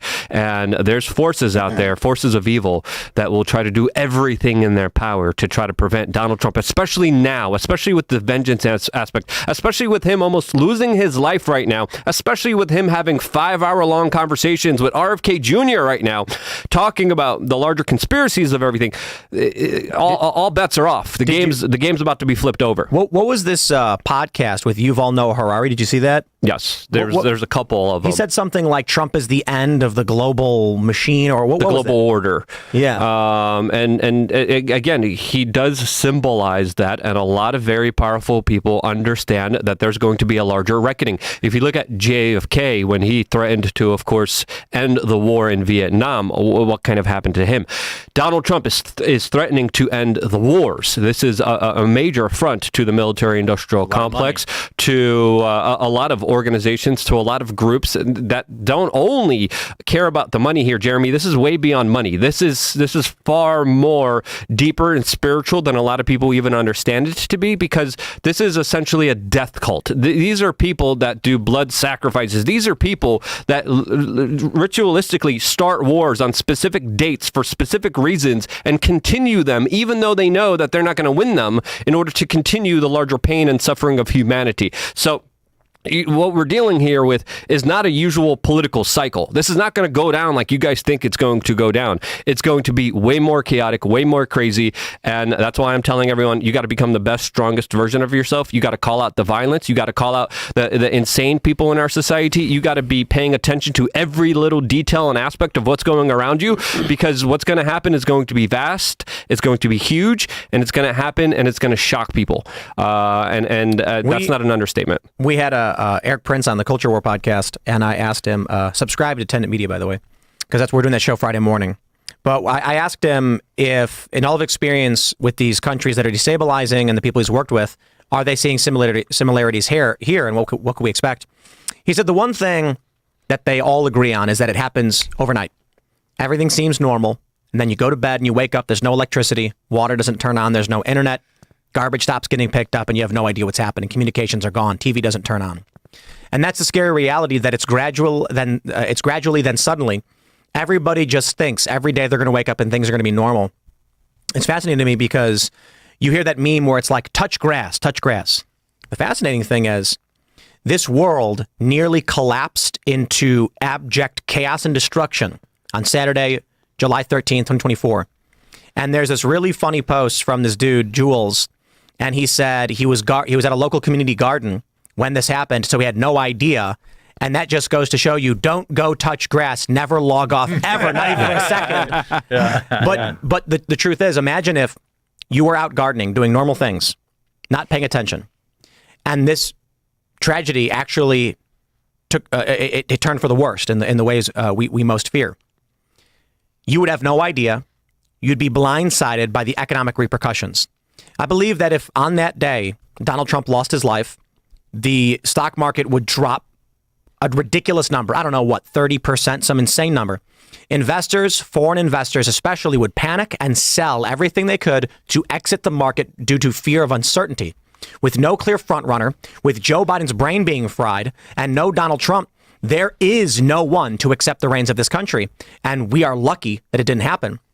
If that economic hit happened, people's banks may suspend withdrawals. There could be runs on banks. You would see international conflict immediately due to the economic instability of the global markets caused by the United States. And you would be in your garden. You would be tending to your tomato plants. And then when it all came down, you'd go, how come all this food's gone from the store?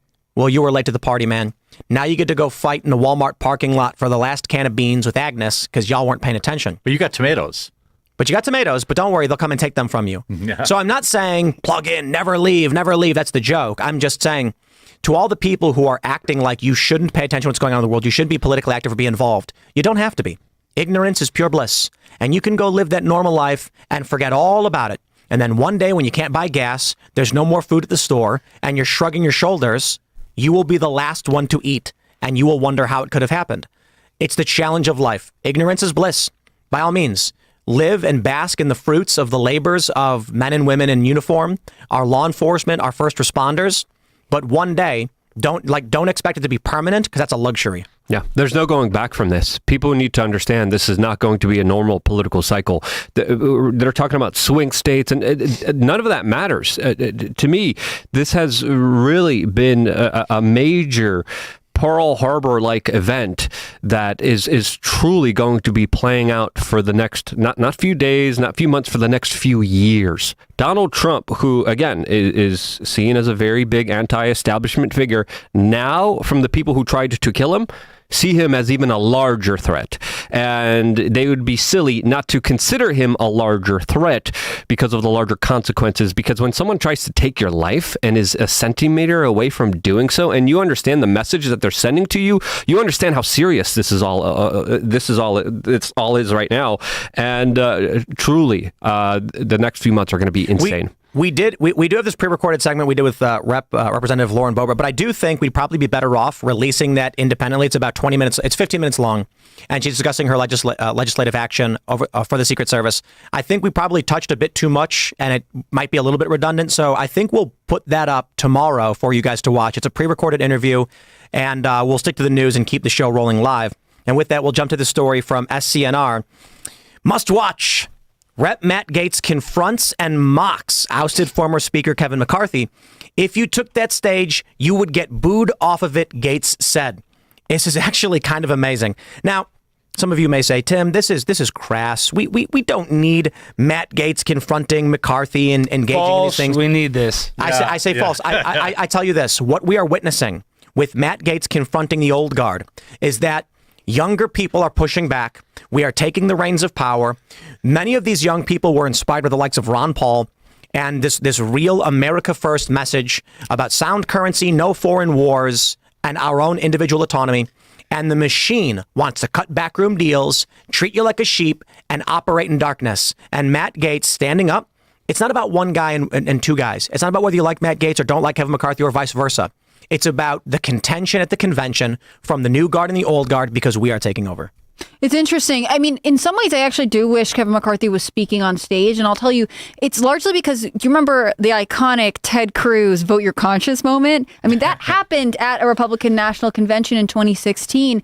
And I think there is this level of people want to hear how the old guard is reacting right now. They want to know, in the wake of everything that's happened with Trump, not just, of course, his assassination attempt, but also the way he's been treated by the judicial system and the dropping of his cases and, just everything that is going into the campaign right now. I think there is a sense of tension among voters, and it's interesting to see it play out on the floor between two people who very obviously had tension. I mean, it's almost less believable when politicians all line up and say, like, we were screaming at each other a couple months ago, but let's just shake hands. We're all on the same sides now. Can we play the clip? Can we? Let's get it. What night are you speaking? Are you speaking tonight?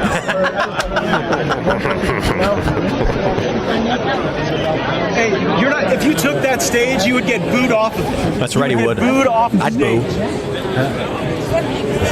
Do we also have the CNN angle? That's a proud Florida man right there. Shouts out to Matt Gaetz. He's a badass, and absolute respect for him.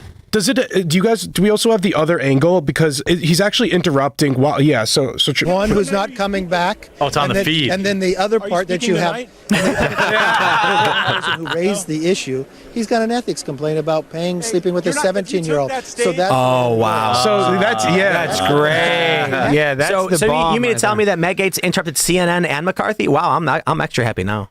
So I'm conflicted because obviously this is really funny to see, and you always love seeing politicians go at each other's throats. And obviously these two have a lot of history. Matt Gaetz was part of the few congressmen that helped oust McCarthy as Speaker. That led it, and now McCarthy was going on his tour, is funding opponents to all the congresspeople who followed suit, as well as Matt Gaetz. He's also running ads in Matt Gaetz's district about his alleged affair with the 17-year-old. And when you really think about it, though, it saddens me because at the end of the day, how substantially different are these two politicians' policies and in reality compared to the Democrats?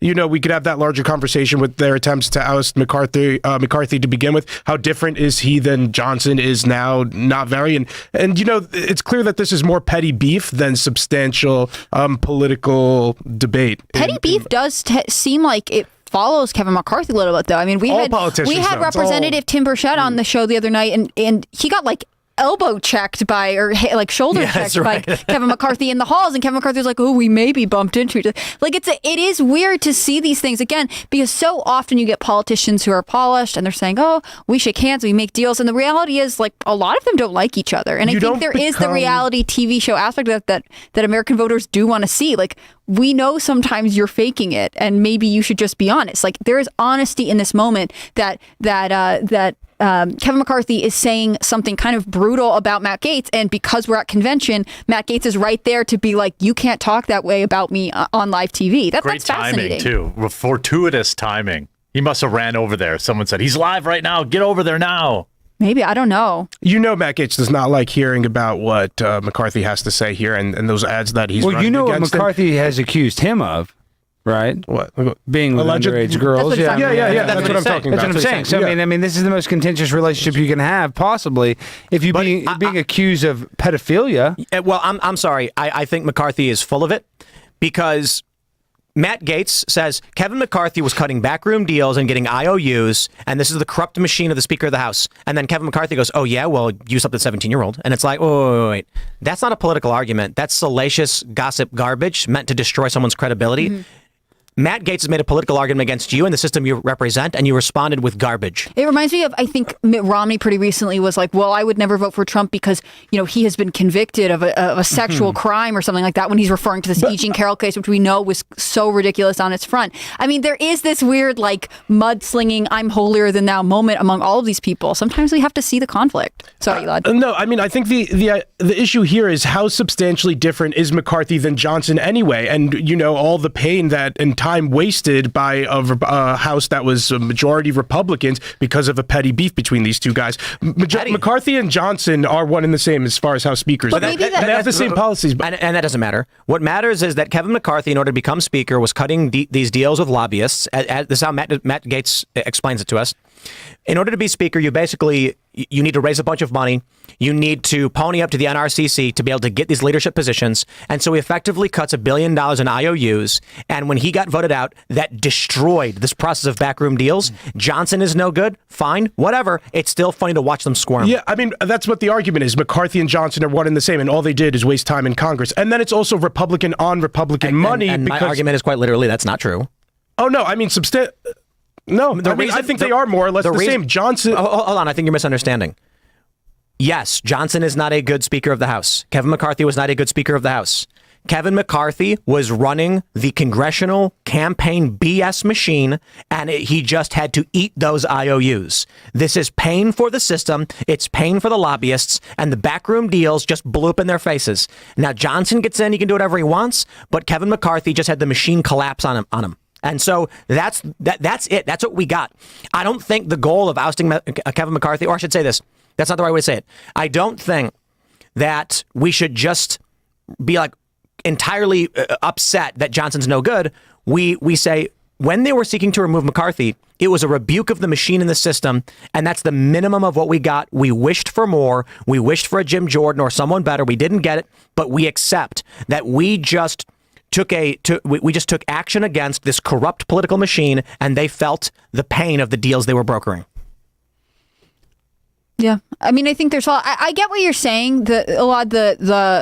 It seemed like this was a fight, and how different are these two people in terms of the way they vote. I wonder too, to what Tim was saying before, if we're having a changing of the guards, if we're having some sort of change within the Republican identity of the party, if these battles are sort of necessary, it's not going to be like one day everyone is replaced all at once. It's sort of a back and forth push until ultimately the party is like a darker red, let's say, or more to whatever they're sort of circling around becoming. Yeah, but don't we know it's a uniparty? So I mean, isn't that just on? It's interesting though, right? Like if it is a uniparty, then wouldn't you want to see people like pushing farther apart as opposed to coming closer together in terms of policy and ideals? Well, I just want to see the next generation take the reins and push against the corruption. Mm-hmm. McCarthy represents all of these problems. He's not as bad as Nancy Pelosi, but he's part of the same club. And Matt Gaetz Gaetz putting pressure on him and leading the charge to get him removed as speaker was glorious to watch. It was the right thing to do. It doesn't mean we get a good speaker. It means that this disgusting lobby machine of D.C., which has plagued our politics for so long, got a whip crack, and billions in IOUs, $1 billion in IOUs just went up in flames. I wonder what that repercussions of that are. You know, like there were reeling. Yeah, I mean, there were promises made, clearly, allegedly, and now he will not be able to fulfill on them. And we got that with Hillary Clinton losing too. Because know in 2016 she's cutting these deals like you donate to my PACs, to my campaign, you hire me for these speaking deals. Before she ran, she was like speaking for Goldman Sachs or something, and then she loses. And then what do we see? The Clinton Global Initiative or the Clinton Foundation like starts slowing down and drying up. They had to shut it down, but they had record donations when she was running for the presidency of the United States, just showing you just how absolutely corrupt our entire political system is. And there's few brave people like Matt Gaetz that are willing to call it out in real time. There was so much money, there was so much lobbyists, there were so many special interest groups that were just screwed over, and it's beautiful to see, and I love it. Didn't the Clinton Foundation get $400 million in Haiti relief? And exactly. No, I interviewed local Haitians, and they described in great detail how they were just robbed by the Clintons, and they were just screwed over during one of the most difficult times that they had to go through after going through a major hurricane that leveled and destroyed all of Haiti, which added to the destruction, as of course Hillary Clinton was actually giving her brother contract deals to the natural resources and minerals of Haiti, as of course they were literally looting that country for their own personal benefit. And there are plutocrats that are looting the American country for their own benefit. And at least them just being paused for a little bit, Matt Gaetz standing and saying this system is corrupt, that right there was poetic. And even though it was temporary, it was still beautiful to see. Yeah. I'm watching the clip. Someone made a supercut of filming Alex interrupt Cenk Uygur of the Young Turks. Yeah, you had a busy day today. I know, and I got kicked out of the RNC all for confronting him. So whose side is the RNC on? The Pimp on a Blimp or the Young Turks? I think the interesting thing is pretty mild. Yeah, like this is a problem the RNC has. RNC right now has a couple problems, but I'm watching this video, and I'll try and be as fair as I can. Alex, I know Cenk was on the air with someone or doing something. Of course, that's why I did it. I knew he was on the air during Piers Morgan. Yeah, I think it's also reasonable when you watch this. There's actually it's not actually that easy to know what he's doing. It's a problem with a lot of these conventions where there's booths and you're just like, I don't know if they're live or not live or sitting there or what the. Well, I did know, but I know you knew. What I'm saying is the way it looks. He could have been doing a sound check or a sound test, and you were just trying to goof off and be nice to a guy or something, like just be silly, and you didn't realize. My point is, the way they do these events, they're not structured very well for. Well, I'll put it this way: the reason why we ended up doing the pre-record with Rep Boebert is because we're outside of the perimeter in a separate location. The RNC is happening in literally every corner of the RNC, but there's no way we could do a 2-hour long. No, without getting interrupted. No way. Yeah. And it's not even by people like you who are trying to be goofballs. It's by people. A fan, just walking up and being like, "Hey guys, what are you doing?" And then standing in front of the camera. Like, how are you supposed to have a coherent media presence for culture in these spaces? And I'm not saying it's their fault. It's just it is an issue that they're having. Piers tipped you off, didn't he? No, but Piers told you, didn't he? When they were going live. Where the other CNN, Fox News, they are insulated. They do have a level of security. I just guess the Young Turks, they're CNN has a whole building. Yeah, outside, I mean, outside. The Young Turks aren't CNN. In the zone, it's a lot easier to go disrupt that. Yeah, the crazy thing about it too is that the RNC basically controls all of the rights to rental for all these buildings, which is nuts. I respect the Young Turks for being there. Hey, can we get a if you're in town for the RNC, can we get together like a class action against these hotels that are charging price gouging? Dude! Oh my gosh, our hotel's like $300 for. I'm sleeping on Tim's couch again. I did that 10 years ago. I'm doing it again today. I'm staying in a hotel. It's a very nice couch. Yeah, it is one of the best. But I won't name them right now. I will maybe later. But this is a hotel that's $200 a night. For any other night. Well, $800 a night. But I was on the ghetto yesterday for $200. I don't think the hotels have set these prices. I think the RNC did. That's what I'm saying. Right. There's something that needs like somebody who has better tools or access than I do. I think I don't know how else you do it. Well, I heard in Chicago, the DNC, the rooms are 50% off because nobody can afford to go. Look, I want to tell you guys this. What most offends me right now about the RNC, and I hope they're listening, is their security is broken completely. You can't lock down the city the way you've done it and then not have security. It is obstruction without security. When you're driving into the secure zone, they stop you, they search under your car, and they do all those things. And I'm like, hey, this is a good thing, right? Then you walk up to the building, doors are unsecure, badges don't make sense. One security guard is saying, I don't know what that badge is. The other security guard saying, I think it's fine, let him in anyway. And I'm just like, we were leaving the building, and we're like, how do we get out of here? And we see a sign that says exit. We walk down the stairs, and there's no security anywhere. And I open the door, and I'm just literally outside the main RNC building, and there's no security, just people walking by, and I'm like, is this a joke? What is wrong with the security here?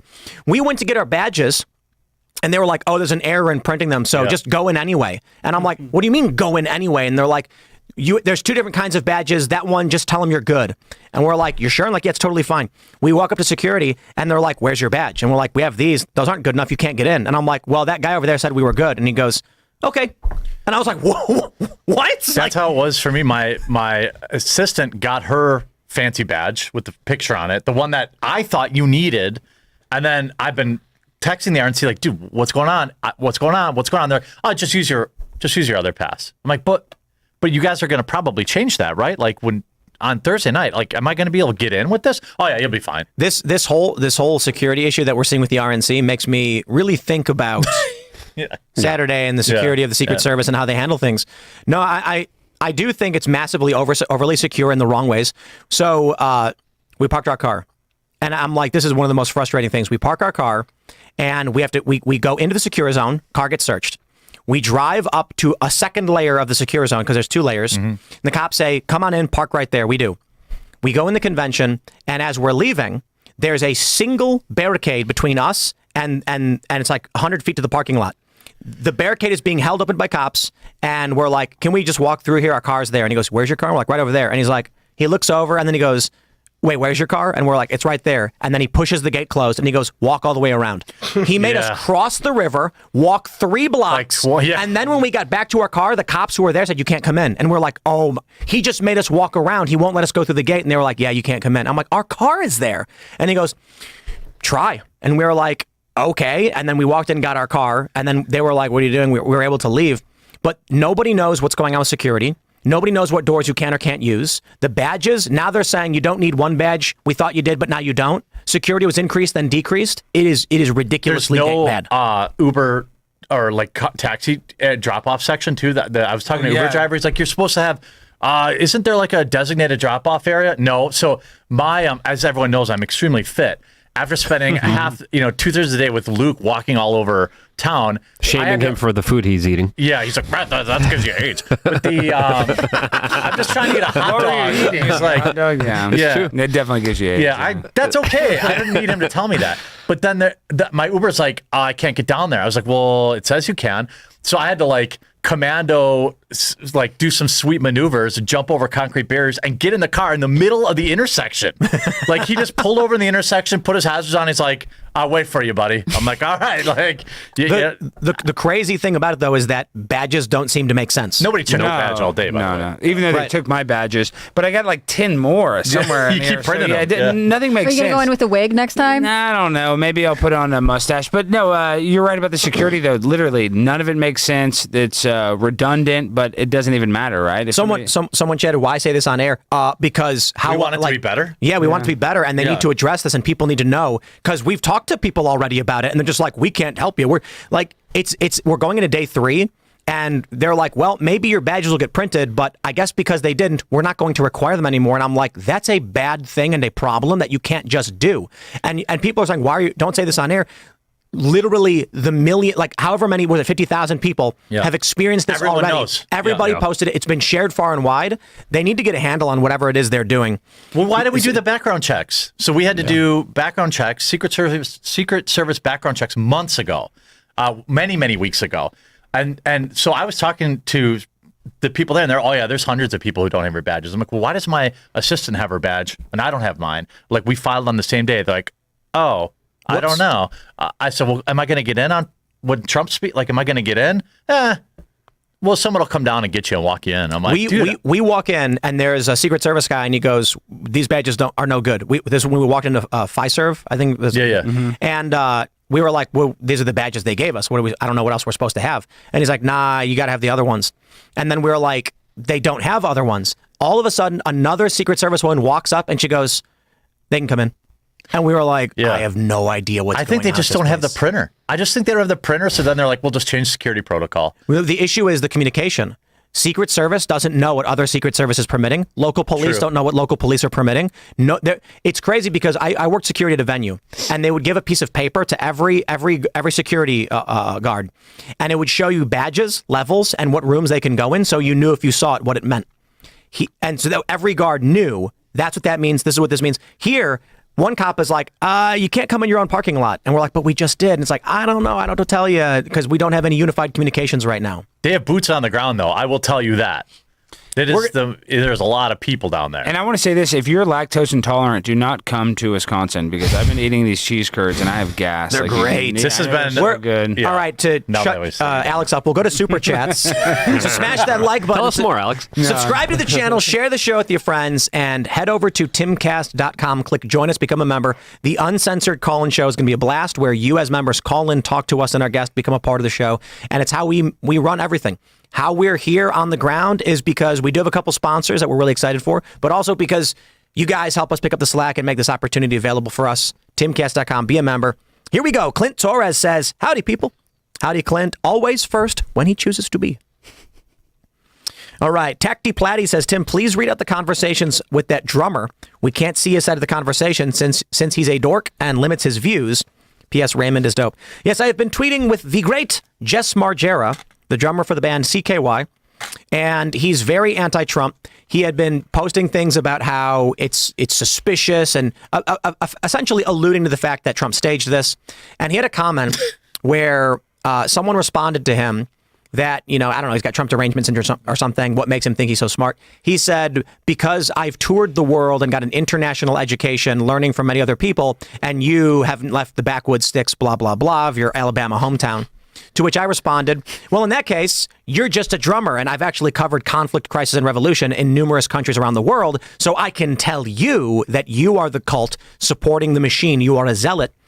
And he actually, for those that are wondering, he responded positively. He said, in that case, I'd love to hear what you have to say so I can better understand what it is you mean. Well, you had him cornered. No, I just think, he said, you're clearly influential. You clearly say something that people think makes sense, and I want to know what that thing is. And I say, absolute respect. I like CKY. This is the thing, man. I want to win friends and gain influence. So I told them, come hang out with us. We're big fans of CKY. 96 Quite Bitter Beings, legendary song, Plastic. What is it? What's CKY stands for Plastic Plan. That Camp one. Kill Your Blank, right? Yes. Yeah. Can't say that on YouTube. That was Bam Margera. It's Bam Margera's brother. So I said, just come hang out, dude. And this is what it means. Look, there's a viral post that I mentioned the other day, End Wokeness posted. It's a young woman who said she was a far leftist, anti-Trumper, screaming at these rallies.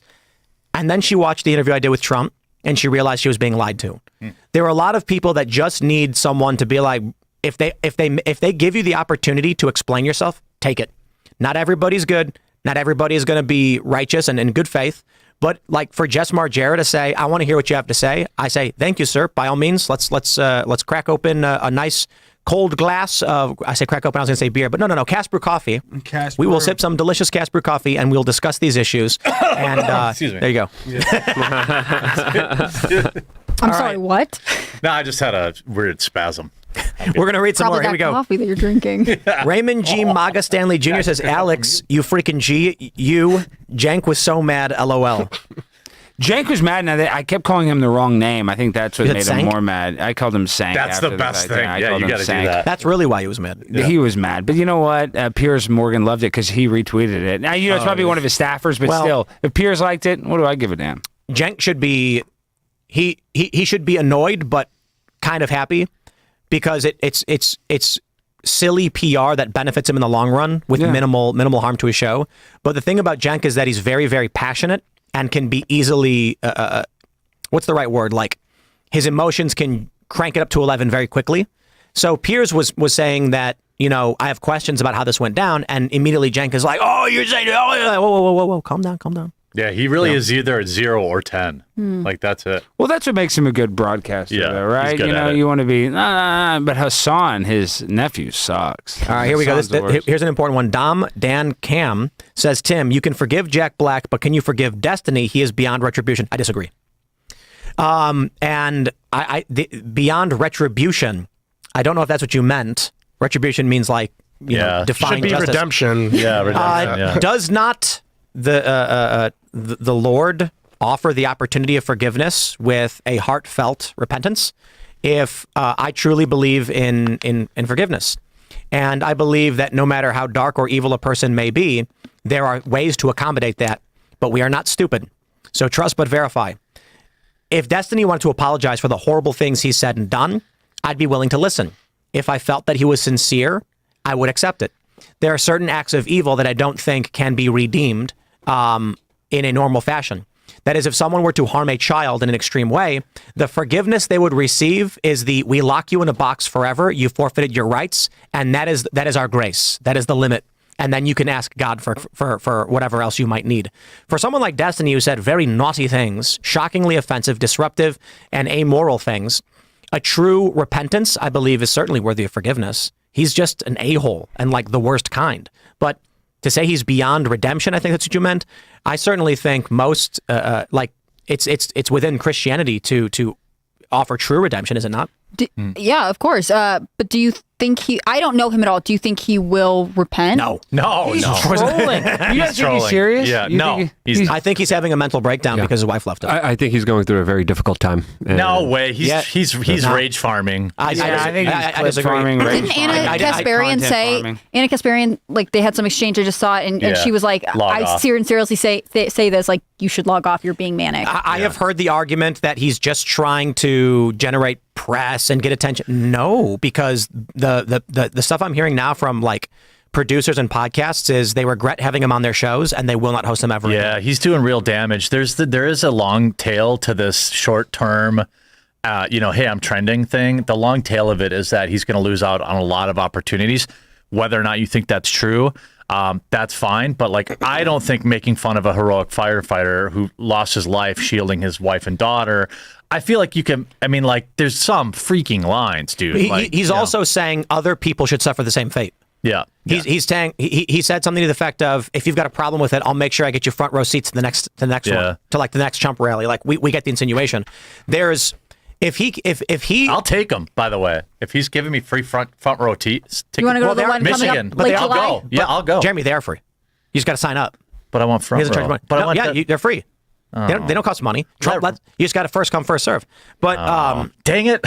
There is the argument that he's trying to troll and generate traffic. Right. If he was, he'd say something like, this may really anger people, but I'm going to stand by it. I think many of these people are supporting a traitor, and these are the natural consequences, blah, blah, blah. If he said it like that, people would be like, come on my show and debate that. That's shocking. Instead, he's gloating and saying things like, you deserve to burn in hell, you traitor scum, and you all deserve it, blah, blah, blah. Elon got him, too. I think he demonetized. I think he got demonetized. I don't know. He got a few posts taken down. I don't know how many. I know one was taken down. But this is something I've seen messages people are posting and conversations saying he's persona non grata from my show. Let me put it this way. I had someone ask me, Tim, would you host him again? I said, no, he's never allowed on my show. And it's not because I have a personal beef with him. It's because if you were to come on my show and advocate for the things he's advocating for, we get insta-banned.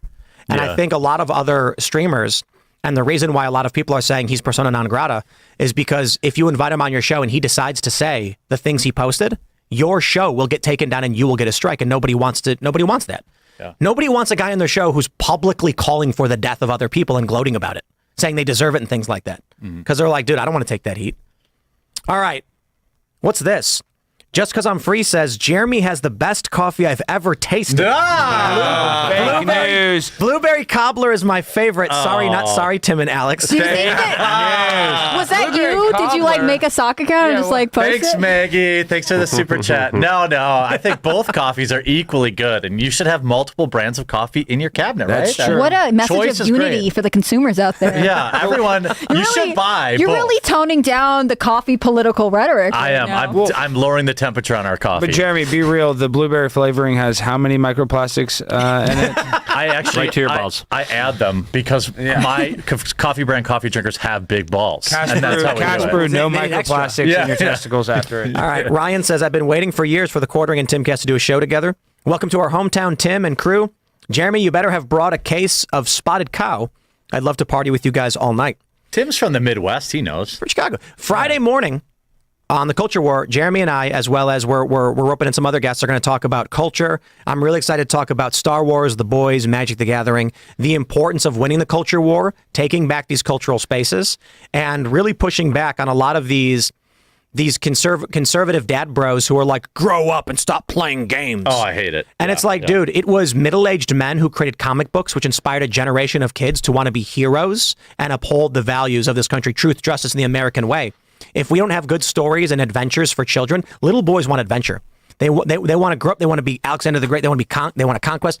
And then you're asking us to put on a suit, say, no, stop. Life is boring and you should be boring. And they're going to say, okay, well, and then there's going to be some crackpot with some candy being like, you want to go on an adventure, little boy?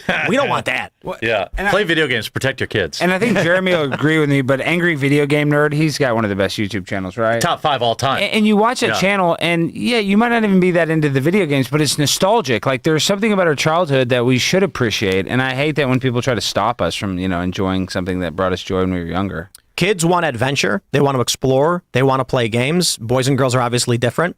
But the idea that there are people saying abandon the cultural endeavors and don't participate is an absurdity. Yeah. The message that I have for all these pro skateboarders right now, because we're working on building up the boonies, they're saying like, what should we do? Well, I'll tell you this. Special Mike, one of our team writers, said he wanted to make a segment where he puts a bunch of whoopee cushions on the spine ramp. So it's a narrow rail, 4 feet off the ground. And he's like, I'm going to run across the whoopee cushions making fart noises and then finger flip, meaning flip the board and then land on it, jumping to the ground.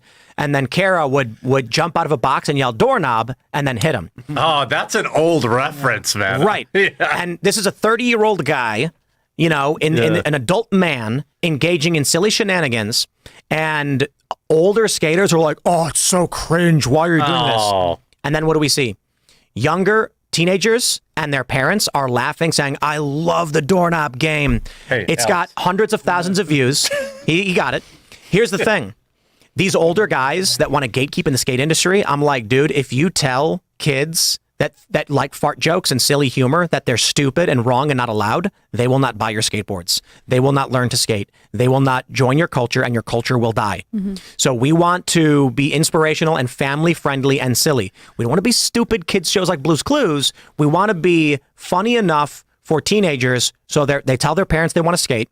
So their kids get more kids, their parents get more kids into skateboarding, the industry grows, and then our sport thrives, and we share something we're passionate about with the next generation.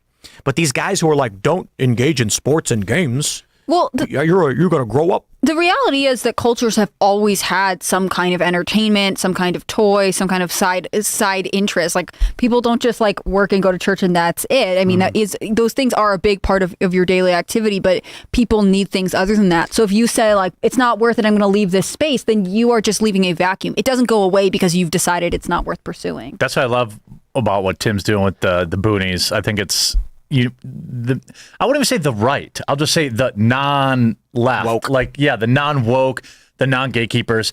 Like, we both played Magic forever, right? Still do. Yeah, and like, I played since 1993 or 1994, and like, I'm not gonna let people say I can't play the game that I grew up. Like, you've been playing for like a year, son. Like, I've been playing for 20 years. You're not gonna get to say you can't play my game. Like, Well, and this is important too. I'm really excited to talk with you on Friday morning about this. With the Universes Beyond expansions they're doing, one of the big concerns about Magic the Gathering with Hasbro and all that is they've started making weird woke characters. do you see their CEO? Well, I can tell you that, with the Lord of the Rings expansion, isn't they make Gandalf black or something? They did. Aragorn. Yeah. Aragorn was black. Yeah. And I'm like, I don't care that much about it, but it shows who they are and what they're doing. And I think they need to make new IP. I don't like the hand-me-down idea of making IP, like taking a character that's clearly like a white medieval character and then just deciding he's black. But with Universes Beyond, they're doing things like Assassin's Creed, Fallout. They're not going to be able to control that IP in the same way, which means the wokeification is halted in the external IPs they don't own. Yeah, I never loved any of the gimmick stuff, but you're right about that. Like, and that's it matters because Assassin's Creed is the new Universes Beyond. It's going to be tournament legal in a lot of different Black formats. Samurai, shout out. Oh yeah, Like, hey, Japan's boycotting it. They're legal. Their politicians are saying no. I am part Japanese, so I'm allowed to be offended, and those are the rules, right? Yeah. They made a video game that takes place in was it like feudal Japan, and one of the main characters is a black samurai. And I'm just like, dude, I don't care if you want to make a Black Samurai fighting game, but the franchise has historically been period pieces with characters who represent that period. So if you want to do Japan and represent the minority Japanese, give us a Japanese character. They did. It's a woman. But then they selectively pick when games are historically accurate. Like Battlefield 5. Oh, what are you guys upset about, bro? It's, there were wheelchair women with pink hair and a missing arm in World War II. And they say, oh, it's just a video game. And then when they want it, they're like, oh, no, but this is historically accurate. Like, right. Yeah. Go ahead. Here's Jacob Paul. He says, RFK Jr. as head of FBI, CIA, EPA, or FDA would be great. I have my disagreements with Trump and RFK Jr., but I feel both of their hearts are in the right place. We need to have a grand coalition right and left populists in a big tent party. Jeremy for governor of Wisconsin. Yeah. Good luck. Yeah. Write me in, baby. Are you going to run? I haven't ran in a long time. I think it's pretty clear. I've announced my new political position. It's if elected president, I will ban paper straws.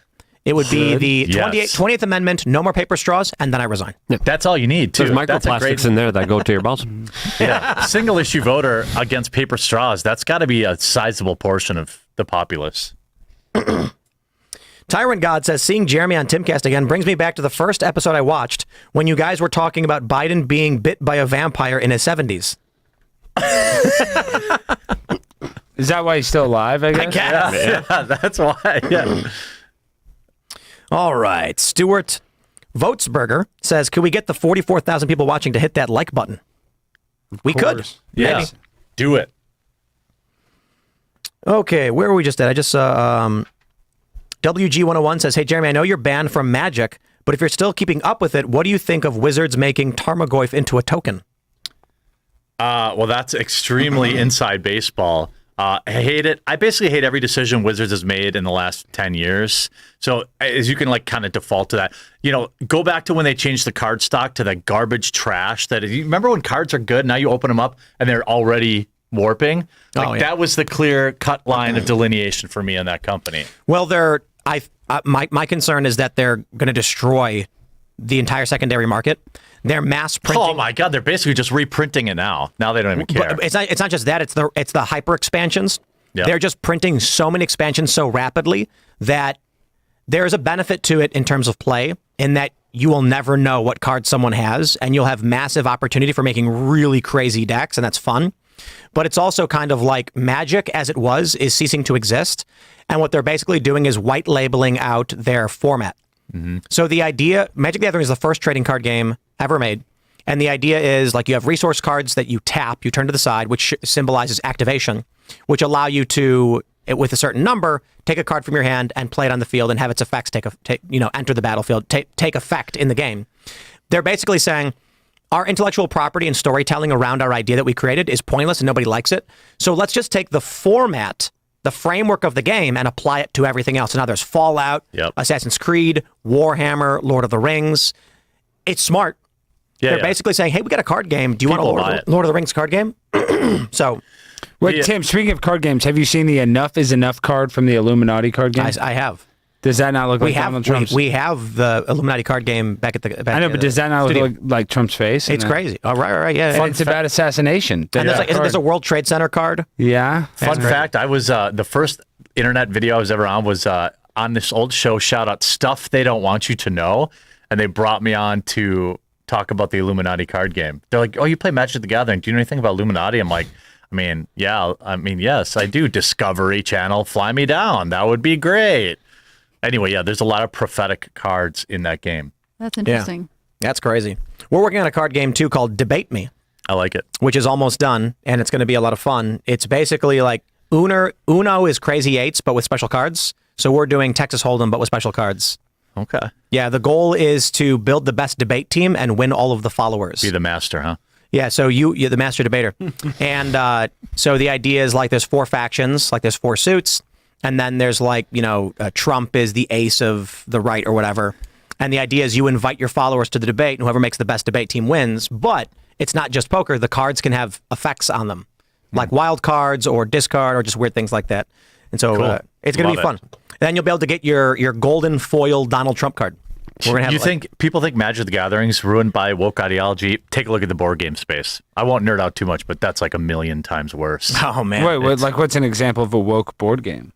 Every major board game companies, Candyland every is employee. woke? No, there's a whole world of board games that most people don't know about. Okay. Like most people think Monopoly, Candyland. Well, Monopoly's not woke, right? I mean, isn't that capitalist? They did make a feminism version, I believe. They probably have like a masculine version. The best one is Care Bears Monopoly. I'll play that. Because the properties are the bears themselves, and so you're trading in ownership of the bears. Okay, I like that. I like that. Yeah, I'm a big fan of that. We got it, and we were like, Amazon just sold out now. Thanks, Tim. We bought it. We went to a board game place. We bought a bunch, and then we opened it up, and I was like, wait a minute, like the properties are the bears. And it's like, yeah, like I don't know what the names of the Care Bears. Yes, you do. I don't. You land on one, and then you get a card representing that you've purchased the bear. It's like a living thing you now own. And I was like, wow, that's kind of brutal. Yeah. I can think of several organizations that would probably be upset about this. Yeah. Let's grab a couple more super chats before we run out of time. Matthew Schneider says, Tim, live by the sword, die by the sword was from the book of Matthew. Jesus told Peter that when the soldiers arrested Jesus because he drew his sword to all my drew his sword to all my Trump supporting brothers and sisters, remember that verse. It is for you. God is in control. And yeah, he said, what did he say? Don't draw the sword for those that live by the sword will die by it, or something like that. I read the verse earlier and I forget it. I know. What does Tupac say? Live by the gun, die by the gun. Tupac does say that. Yeah, he did say that. Tupac said that. So live by the gun, die by the gun, dog.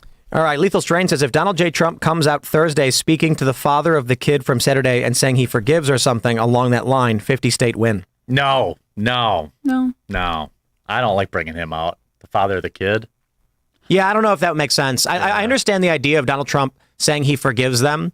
I think if Donald Trump gave a speech where he said a tragedy of our nation, but that guy just lost his son too. I must forgive those who trespass against me and just thank God that I'm alive here for you. Like that would probably benefit him greatly. Yeah, I think the idea. I think Trump will acknowledge what happened, but I expect that his speech will be really about the future, right? I mean, he rewrote it, right? That's what he said. How could it not be when you have this reminder that like every day that you get on Earth is a miracle, and you're President Donald Trump? I mean, like this moment could be, I'm sure he will address what happened, but really, I think what he's going to say to his supporters is like, we need to see ourselves to the ballot box in November, and then we need to push forward and really paint this picture of what America can be as we move away from such a tragic thing. Yeah, I think he'll only briefly mention it. That's my. If I had to bet, it would be like, it'll be like, I'm lucky to be here. I should be here. And he won't talk about anything. Thank direct. a lot of people. Yeah. I mean, I think there will be an expression of gratitude. Yeah. And I think it will be difficult to talk about the shooter, his family, anything like that, because we really just don't know enough right now. And the only 20-year-old ever to not use their cell phone for anything or their laptop for anything. Use social media. It's crazy. But yeah, I expect it to be a message about the future and about hope. There's a breaking story from about an hour ago. A guy with an AK and a ski mask was arrested at the RNC. What? Yeah, there were some shots outside today. There was also that was different. That was like a knife fight. Okay, so we're gonna go to the members only show, the call-in show. We'll pull this stuff up. We'll talk about that. What? So smash the like button, subscribe to this channel, share the show with your friends. Head over to timcast.com, click join us, become a member. That show is starting in just a couple minutes. You don't want to miss it. You can follow me on X and Instagram at Timcast. Jeremy, do you want to shout anything out? Hey, just check out my daily show live 1 o'clock every day on Rumble. I hope you'll tune in. And I appreciate, Tim, you having me on. And I appreciate everyone being on the panel. I've had a great time. Looking forward to the rest of the festivities this week. Well, I got kicked out of the RNC, so you're not going to see me any longer here, but I do want to say thank you to Tim, and go to cashbrew.com and get some of that double 2-time grind coffee. Shut up, Jeremy. Use promo code PRIMETIME. It's you. No, it's you, Hen. No, I'm last. No, it's you, Hannah. Hannah, it's okay. All right, Elad. I'll what's go. up? So thanks for tuning in, guys. I'm a field reporter here at Timcast News. Check us out on Twitter at Timcast News and on Instagram for my work and other great work by people like Hannah Claire. Hannah, Luke, right? Hannah? you're YouTube.com/WeAreChange. Check out the Russell Brand interview we just did today. LukeUnfiltered.com is my members area where you could support me. I do nature hikes, cigar nights, meetups for my members. I'm doing another one in Nashville, a nature hike there next week, and then a beach day the following week in Miami. So sign up, support me. LukeUnfiltered.com.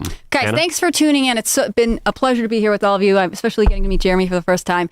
I'm Hannah Claire Brilmo. I'm a writer for SCNR.com. Like Elad said, you can follow all of our work at Timcast News on Twitter and Instagram. You can follow me personally on Instagram, HannahClaire.b, on Twitter at HannahClaireB. Really, I think this is going to be such an interesting week. There's so much news we didn't even cover tonight, and I'm grateful for all of your support. Have a good night. We'll see you all over at timcast.com in about 1 minute. Thanks for hanging out.